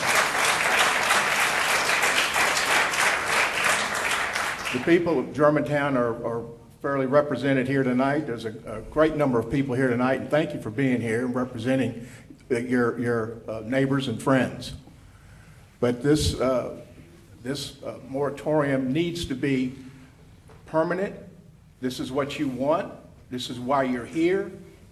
And without a doubt, a partial moratorium can change, or a short-term moratorium can change as soon as the 18 months or whatever the term is. So then we're back to square one. So I make the amendment that we make this a permanent moratorium on all new apartments.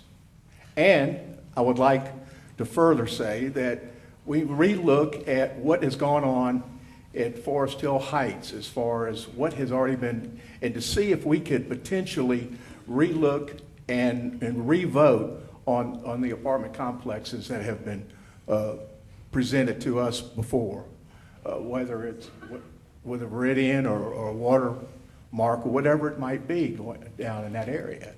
I think the citizens of Germantown deserve better than to have something like apartments shoved down their throats.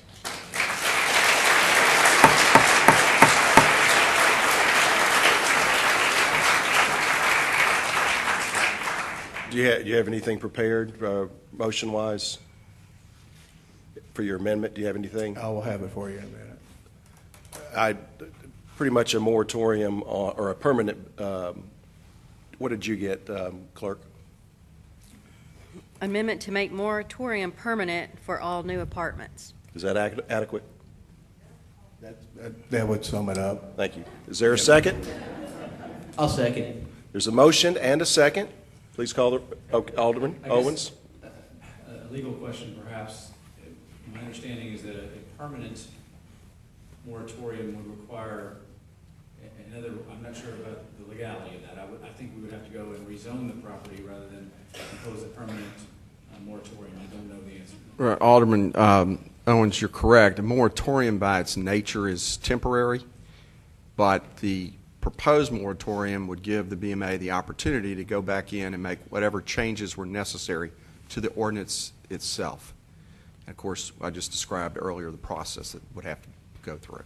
So that's one of the functions of the 18 months, is to permit the analysis that's described therein and then take any proposed changes to the zoning ordinance itself through the zoning process.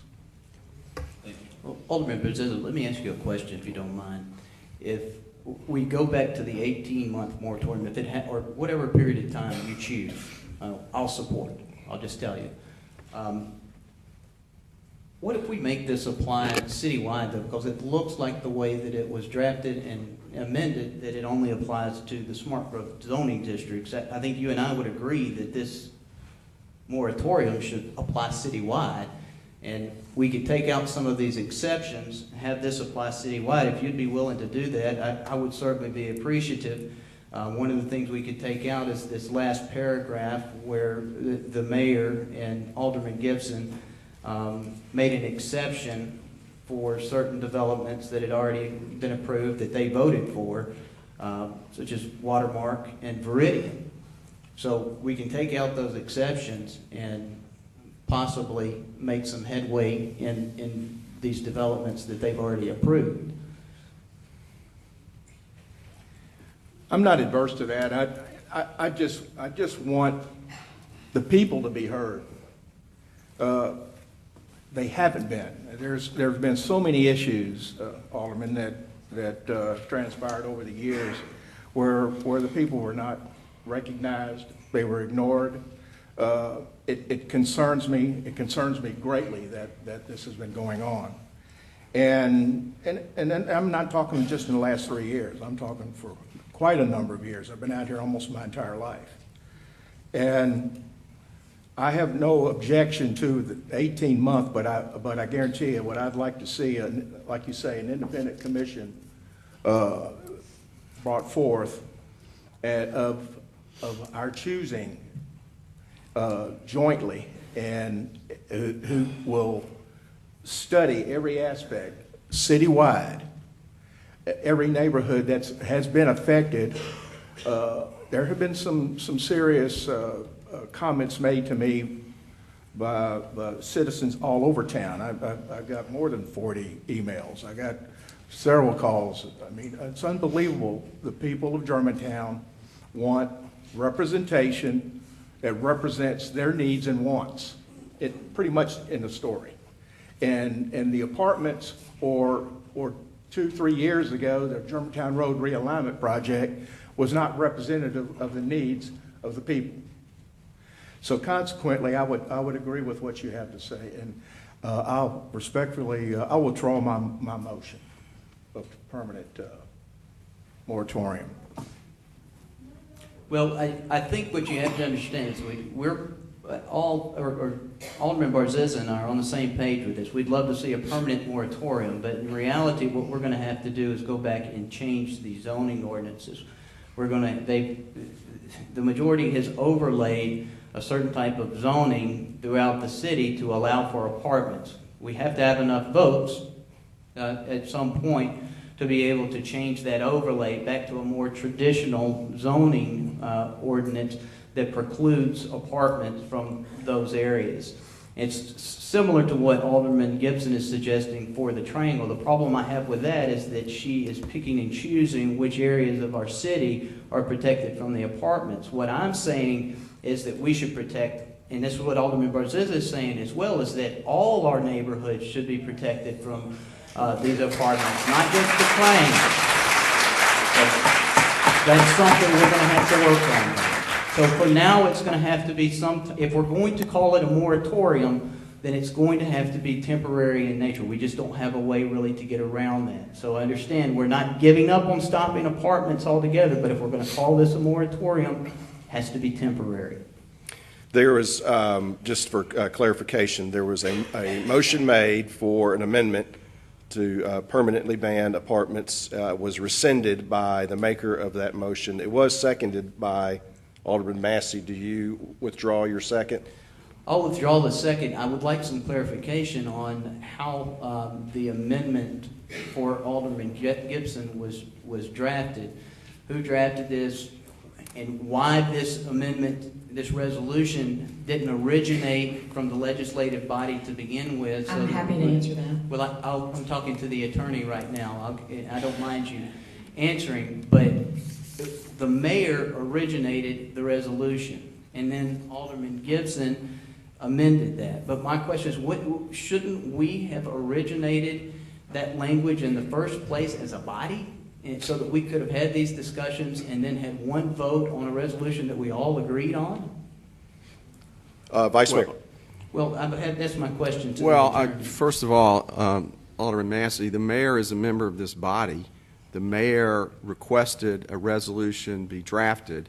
He then presented it for the consideration of the Board of Mayor and Aldermen.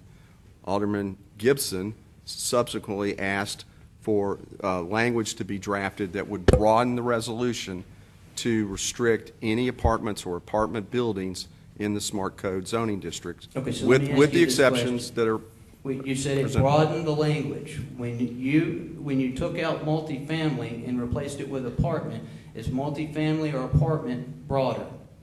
No, what was in there before was standalone multifamily. And to visualize that, that's a single building with apartments. Okay, that's not It my was- question, though. well, My it's question my is answer. multifamily or apartment broader? It depends. If you are talking, I mean, you have to look to the language of the ordinance. Apartments and apartment buildings encompass all forms of apartments and actually condominiums. And so those are being, would be a temporary moratorium or freeze on those in these districts with the exceptions that are set My up. concern, though, is in some ways you've actually narrowed the language here by taking out multifamily and replacing it with apartment. Now, what we I can don't do think is so. go back, we all agree, and insert the multifamily language again, and a conjunction using and say multifamily and apartments if you think there's a difference. But that way, we would make sure that it's actually broader. Well, I think that would also restrict townhomes, that restrict brownstones. it that would. restrict condominiums. There are other forms of multifamily that are included in the ordinance. Mr. Ross can speak to it, but Alderman Owens is correct. There are townhomes, brownstones, and no one's asked that we draft language that would restrict those. Well, that was the language previously, and I would just like to keep the broader language in the amendment rather than narrowing it to apartments. Vice Mayor? Mr. Ross, this question is for you or whomever would like to address this. I know that we had discussed earlier as far as keeping this specifically toward those smart code zoning districts, and refresh my memory as far as the reasoning for that, because the availability of land outside of that area, if you could answer that question, why was that language specific to those smart zoning? So currently in the city, the areas that are zoned for any multifamily project, be it apartment for rent or condominium for sale, are completely built out. Any new area proposed outside of the smart code areas would require a zone change process, which is similar to the process that Mr. Harris has already discussed on how to remove the smart code overlay from the Cordova Triangle. So petition the Planning Commission, approval at Planning Commission, 3 readings by this board. Continue. Thank you. And Mr. Harris, the intent of my conversations with you about the verbiage of this resolution amendment was to restrict apartments. That is what we've been talking about for quite some time. And so I believe that it does, while it was a necessary broadening of the resolution that was possibly a little too restrictive. Correct, because previously it was standalone only. This is much broader than that. This prevents apartments, for example, from being above commercial or office buildings. So it is much broader in that sense. Vice Mayor, are you finished? Yes, sir. Okay. Okay. Alderman Massey? What you're saying, though, and this semantics, you're playing with words, okay? We can amend this by taking out standalone and leaving multifamily housing and adding and apartments after that, because you originally had it, the mayor proposed that we limit multifamily housing. It was his resolution. All I'm asking is that we take out standalone and make multifamily housing part of the 1, 2, 3, 4th paragraph, and then again in the 5th paragraph, so that we're saying, whereas the board accordingly has significantly concerns regarding the potential impact of further multifamily development, and then take out smart code districts so that it applies citywide. And then in the next paragraph, take out standalone again, add multifamily and apartment developments. If it's necessary, I think multifamily incorporates apartment, so I don't think it's necessary, but it includes Alderman Gibson's language. And then take out in the smart code zoning district so that, again, this moratorium applies citywide. And then take out accepted from the moratorium or standalone multifamily development applications in the smart code zoning districts that have already been approved in any stage of the development process by the city, including any of its boards, departments, or commissions, specifically Thornwood, Watermark, Meridian, and the Carter mixed-use development. So there are no exceptions for those developments that have been approved in Forest Hill Heights. We're protecting those residents now. And then in the next paragraph, we'll take out smart code zoning districts, and we'll take out, I think that's it in that paragraph. And then on the last page, in the first paragraph, again, we'll take out standalone.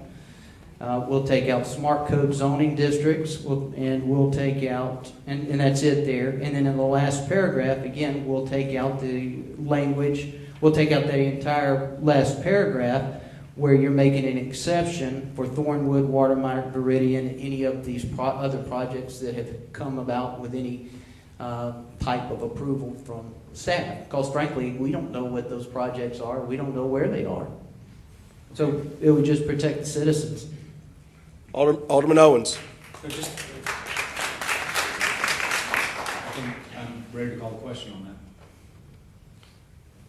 that. But one point, I hear from residents. You can't call the question. You're right. But I'm fine. No, let's suspend the rules. Allow Alderman Owens to continue. No, I think it's important to have the discussion, Alderman Owens. Rather than cutting off the debate, I'd rather see you continue even though you called the question. Please call the question.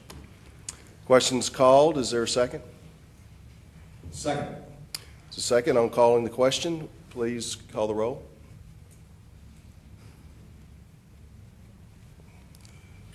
Alderman Yonda? No. Alderman Barziza?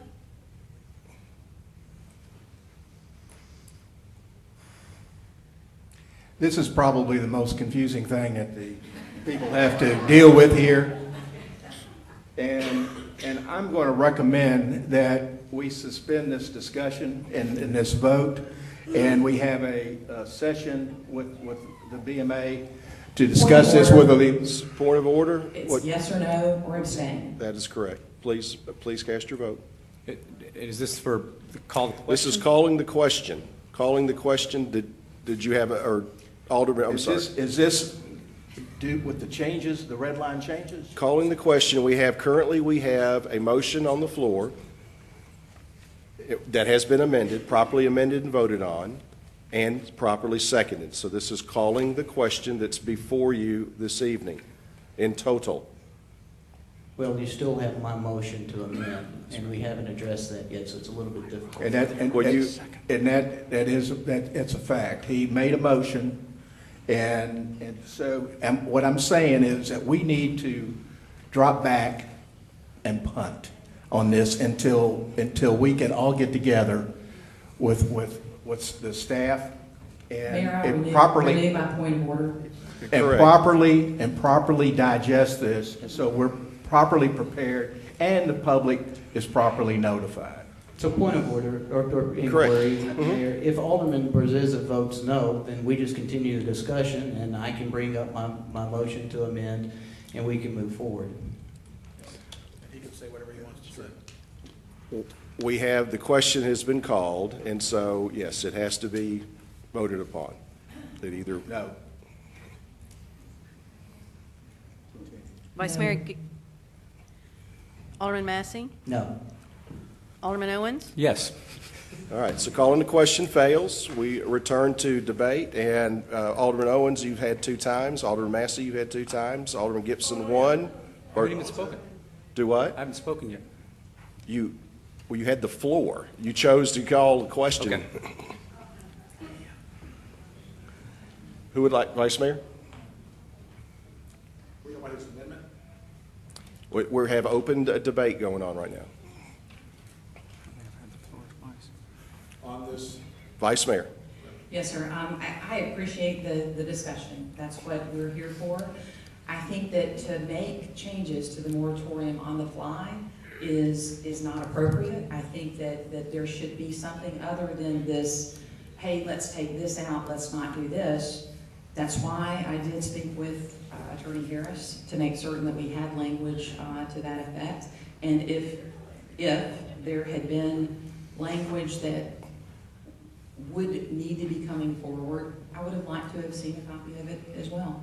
Now, wait a minute, I didn't see Alderman Gibson's copy. What are you talking about?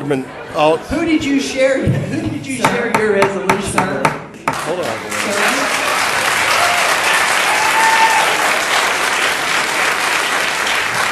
To simply answer this. Let's maintain order. I brought forward an amendment after researching it with our attorney, because this is important work.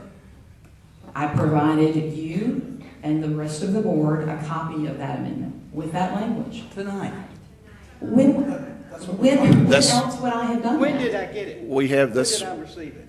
Sir, this is the appropriate time for me to bring forward amendment. There's no other time. All right, look, let me make a ruling on point of order. That is correct. An amendment's brought forward during discussion, debate. It's not something that is delivered to you beforehand. It's done here on the floor. The vice mayor just took the amount of courtesy to put it to writing, get other people to assist, and do it in that demeanor. But Alderman Barziza and Alderman Yonda have yet to, or you have one more time on the floor, and Alderman Yonda, you have 2 times if you would like. Matter of fact, you haven't spoken yet, so you have the floor if you wish. One of my questions is, what specifically are we speaking on right now? Yes, we have a properly brought forward motion that has been amended on the question that's before you on Resolution 18R03. But we're not talking about Alderman Massey's request for amendment. He has not brought that forward or been seconded. Okay. Well, I thought I had brought it forward, but I didn't think we had, so that doesn't count as my talk, okay? It does, yeah. You had the floor. Do you have anything else you'd like?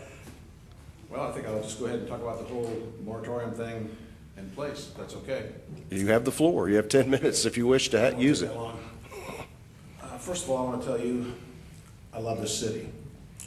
What I've learned in my tenure here as an alderman is that the policy debates, even major disagreements with citizens and colleagues about the city's direction, need not be hostile or personal or contentious, and that no matter how much we disagree, we have more in common than our differences might suggest. Am I disappointed and surprised by those on this board who are getting citizens riled up with what I consider half-truths, fear-mongering, and some other things? Yes, I am. Dividing this city with false information for political gain is unacceptable to me and will spell disaster to this city. I've gotten 6 texts here saying that not all the people are here. I appreciate y'all being here, but we represent the whole community. And obviously, I'm a citizen just like all of you.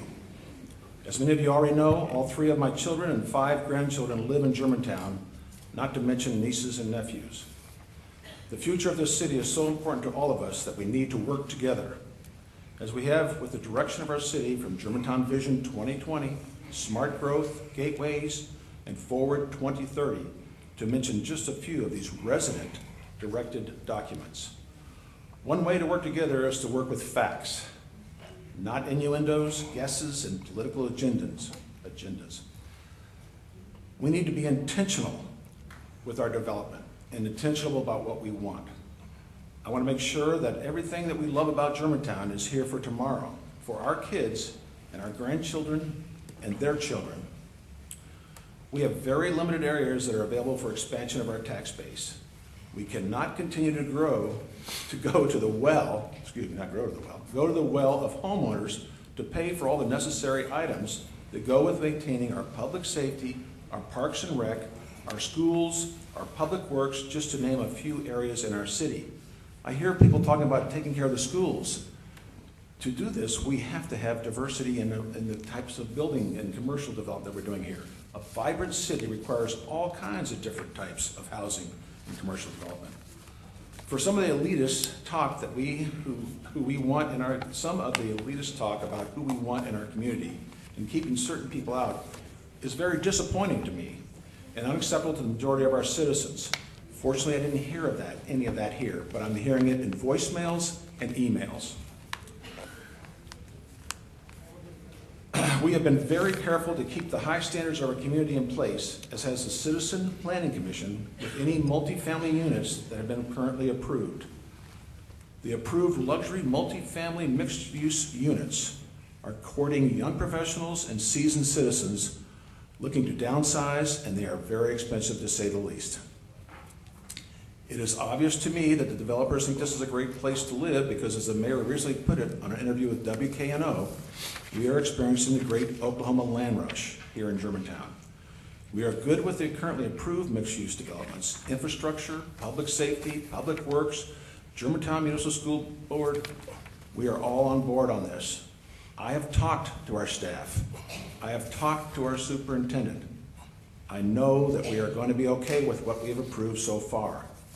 However, developing what we believe to be a 10 or 25-year plan in a 4 or 2-year period, or even sooner, needs to be looked at closer. Who are these new developers that are coming, and are they promoting the type of mixed use that we want? This moratorium will allow sufficient time for the city and the school district staff, along with the legislative and resident commissions, to examine service demand levels and fiscal impacts of the standalone multifamily housing. Something we have done with the current approved developments, utilizing facts. Change is hard to grasp sometimes. Our city is growing up economically, and we better keep up, or better yet, stay ahead of the curve, or our history of success in this great city will pass us by. But as I said earlier, we need to do it intentionally. This moratorium is necessary to make sure we continue in the right direction of our community. Thank you, Mayor. Thank you, Alderman Yonda. Any other comments? Mayor, I'd like to go ahead and make my comments in the form of a motion. Well, you've already had the floor twice. Alderman Barziza and Alderman Yonda have one more time each to speak. Okay. I'll take the floor, Mayor, if you don't mind. Sure. In regards to this resolution and the amendment that Vice Mayor Gibson has given us, considering the fact that we just got this, I never saw this prior to this evening until it was just handed to me. Again, I'm saying that we need to drop back, study this a little bit more, have a little work session on this resolution. I'm certainly not opposed to a moratorium, believe me, that's for sure. But it needs to be studied and understood, not just by me, but all of us up here and all of you out there and all of the citizens of Germantown. This is too important. This is too important to take a vote on an amendment that has just been handed. Yes, sometimes it's what happens here, that there's an amendment and things change and so on and so forth. But the citizens of Germantown want transparency. And this has not been transparent document. Like I said, I did not receive this until just a little bit ago. So what I'm saying is that we need to postpone this, we'll take it to the next BMA or possibly the next BMA after that, depending upon when we can discuss this in a work session. And I'd like to place that in a form of a motion and to adopt that measure and have a study committee made up of citizens as well as the members of the Board of Aldermen and our staff. Now, you didn't give that to us beforehand, but it's okay to verbally give it to us, correct? I'm being smart aleck. You're being a smart aleck. Yeah, I am. Yes, for sure. So could you tighten up your motion, please? I move that we postpone the vote on this resolution, 18R03, until at least the next BMA or the following BMA, but to give an opportunity of citizens. But we know that part. Can you say like 30 days? Would that be 30 sufficient? days Okay. is sufficient. Okay, did you get that, clerk? Okay, it would be to postpone or to defer this item for 30 days to have a work session. I would just add that only my opinion only, I don't vote unless there's a tie. To be pragmatic, postponing a moratorium does not protect the Cordova Triangle people from someone making an application with the city, because we can't stop applications from developers. Is there a second? I'll second that so we can have the discussion about this. We can always vote no.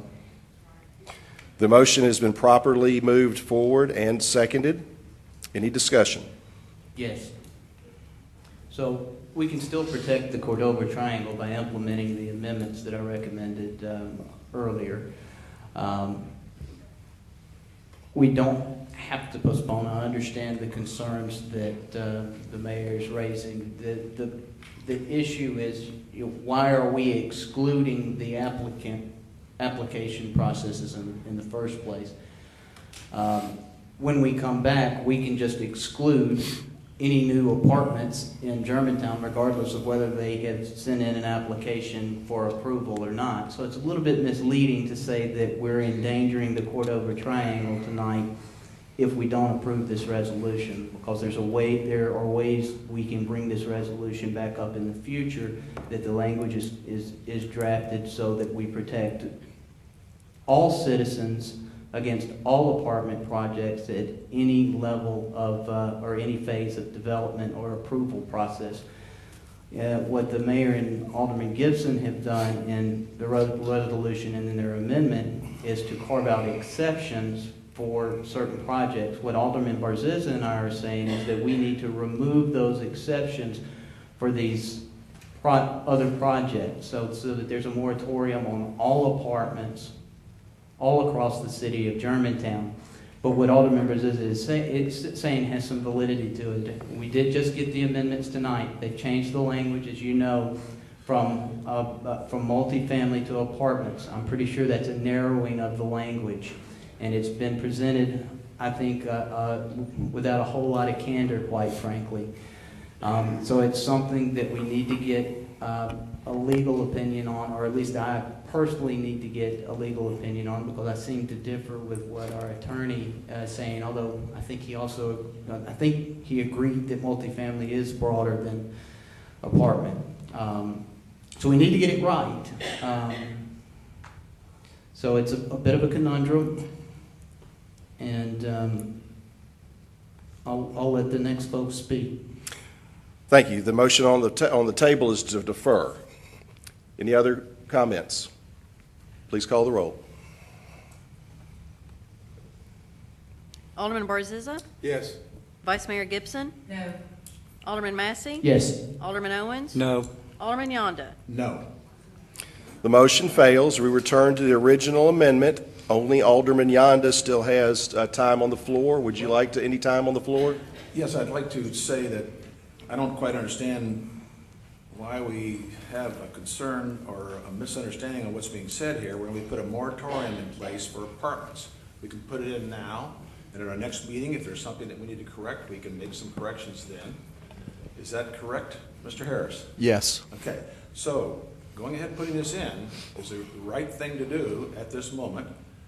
I'm not sure how meetings are being held at other places, but when we make amendments, we make them now. We don't make them, weeks in advance or whatever, because we don't see what's going on. This is the Robert's Rules of Order, if I'm not mistaken. We've always done amendments this way. It's lucky that Vice Mayor Gibson gave us some printing instead of rambling on with all this different stuff. I appreciate it very much. I'm not willing to take out the people that we've already approved. I think these are very good apartments or multi-use locations. And we can make some changes in a couple weeks if y'all think so. So I'm for moving ahead with this. Thank you, Alderman. That concludes the debate on the issue. It's been properly brought forward. I'm going to make a motion that... Well, you don't have the floor. Well, you need to give me the floor. This is the second time I've tried to make a motion on something, and you have deliberately obstructed my ability to make that motion. It's wrong, Chair. Well, that is not the case. And as chair, you talked of a motion, you didn't officially make a motion, you didn't hand anything out, and then there was no second. Your 2 times to debate have now expired, as so has everyone else's. So we are calling the question. Go ahead and call the roll, please. Point of order. Sure. Attorney, I'd like to get your opinion on this because, Alderman Yonda and several others said we don't have to hand out things to make amendments. And so it was Alderman Gibson who complained originally that I didn't hand something out to make an amendment, but Alderman Yonda just said that that's not the way it works. We can make amendments by bringing it up for discussion. That's what I've done. I've made it very clear that I was attempting to make a motion. The chair can't simply say, you're not making a motion because I rule you weren't making a motion. Now, you've allowed leeway for other folks, and, whether it was worded exactly right, I don't recall at this moment. But you knew my intent was to make the motion. Do you have a question for the attorney? I just asked it. Well, of this body, the mayor serves as the chair, and the mayor makes those decisions. What do the rules say? Alderman, frankly, I'm afraid I'm as a little bit of loss about what your new motion that you're proposing to make is, so perhaps you could address it to the body, and the body can consider whether to go forward or not. Okay, yeah, I would like to address it to the body. I would like to address it to the alderman. I would like to make the motion to amend resolution number 18R03 to have the moratorium apply to all multifamily throughout the city. Now, I went through the ways that we can accomplish that earlier. I'll be glad to take everyone through those steps again this time. It's just a matter of reading the resolution and taking out a few words. It's not complicated. We have it. Our clerk, have you got a chance to get it down? Okay. Go ahead and repeat the sentence that you gave earlier. You want my motion, or do you want me to explain how we the motion that you made for the city clerk.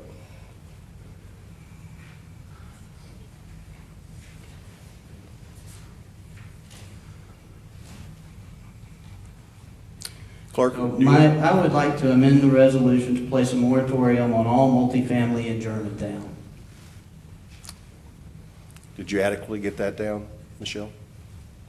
Did we vote on that earlier when we had any amendments to broaden it? Okay. All right. It's been properly motioned. Is there a second? Second. It's properly motioned and a second. Please call the roll, Sir, do we have any discussion on that? if you'd like. I would. So all multifamily in Germantown, does that, Mr. Ross, if you could come forward, does that include townhomes, condominiums, brownstones, patio homes? Yes, ma'am. As a building type, multifamily is anything that has a shared wall associated with it. Next question would be, if this amendment were to go forward, has proper notification to those areas outside of the smart growth area, which is part of the proposal or the resolution tonight, have those property owners been notified? I believe the answer is no. Yeah, I would say that the only property owners that knew that something was coming were those in the smart code areas. Thank you. Any other discussion? Well, I think the city as a whole got notification, so that should be proper notice. Now, if you want to argue that there wasn't enough language in the notice to put the entire city on notice, then that's a different subject. But I don't think that this, I mean, we're talking about a resolution proposing a temporary moratorium. The citizens knew the discussion was going to be up tonight, so whether we apply it just to the smart growth districts or to the city as a whole, I don't see why Alderman Gibson wouldn't want to do that. I'm having a hard time understanding. Vice Mayor? Mr. Harris, what defines proper notice? Well, in this particular instance, the resolution, its caption was limited to the smart code zoning district. So I believe anyone who looked at that would believe that that was the scope of what was being considered. There's actually more to it than even Mr. Ross suggested, because if you were to talk about all multifamily in Germantown, you would also be including the retirement districts, and you'd be including existing apartment communities. So I think none of those would have had the expectation that this board would be considering such a restriction tonight. Thank you, sir. Any other discussion? Please call the roll. No. Yes. No. No. Yes. The motion fails. We are back to the original motion, resolution, as properly amended, and that concludes discussion on that. Please call the roll.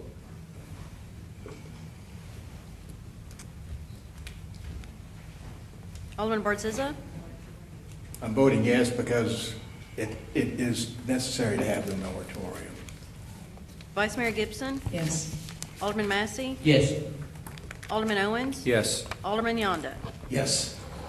The motion carries. I appreciate the support of the board and the moratorium I brought forward and it was amended this evening.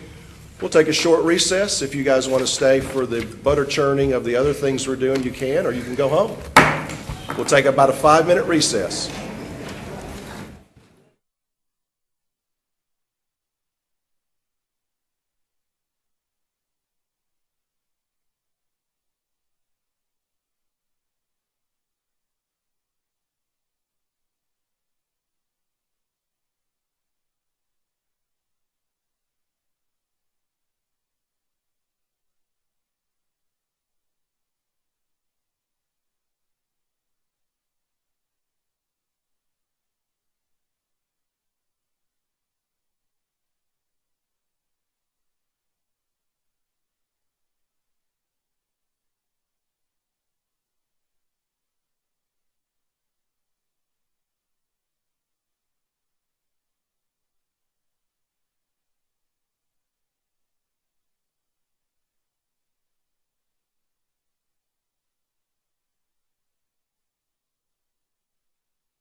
Yeah.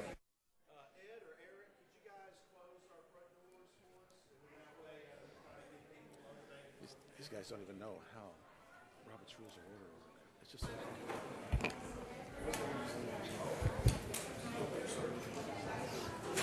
We are now reconvened as a Board of Mayor and Aldermen. For those that are still here this evening with us, we appreciate that. We're back to our regular business this evening, and that would be the consent agenda. That's item number 8 on the agenda. I'll read through those items very quickly. Item 8A, appointment to Board of Zoning Appeals. 8B, appointment to Great Hall and Conference Center. 8C, donation Neighborhood Preservation Commission. 8D, donation Fire Department. 8E, professional services agreement, City Hall elevator replacement. 8F, purchase Google G Suite annual licensing. Item 8G, right-of-way acquisition, Track 20, Germantown Road, Wolf River Boulevard intersection improvement project. And item H, which was added from the regular agenda, professional services agreement, safe routes to school. Is there a motion to adopt the consent agenda as modified? move to approve. It's a motion. Second. It's a motion and a second. Please call the roll. Vice Mayor Gibson? Yes. Alderman Massey? Yes.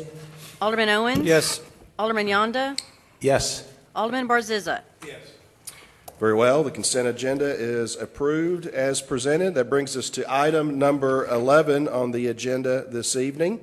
Item 9 was handled earlier. 10 moved to consent. Item number 11, ordinance number 2017-09, amendments to the sign ordinance related to the permanent signage, third and final reading. Mr. Lawton. Mayor, I'll do this. I'll do my best, Cameron Ross. This is the third and final reading on this ordinance. There have been no changes to this ordinance. The first and second reading, the amendment specifically addresses sign regulations for permanent project directory signs for small retail and commercial centers. Regarding the size, the proposed amendments will allow the DRC to approve smaller permanent directory signs for retail and commercial centers between 30,000 and 70,000 square feet in gross building area with limited visibility from the street. And as I mentioned earlier, this was discussed at the first reading, second reading, and public hearing, and there were no changes to the sign amendment. Thank you, Mr. Lawton. Is there a motion to approve on third and final reading ordinance 2017-9, amendments to Chapter 14 of the Municipal Code, the Germantown sign ordinance related to permanent signs? Motion to approve. There's a motion and a second. Any discussion?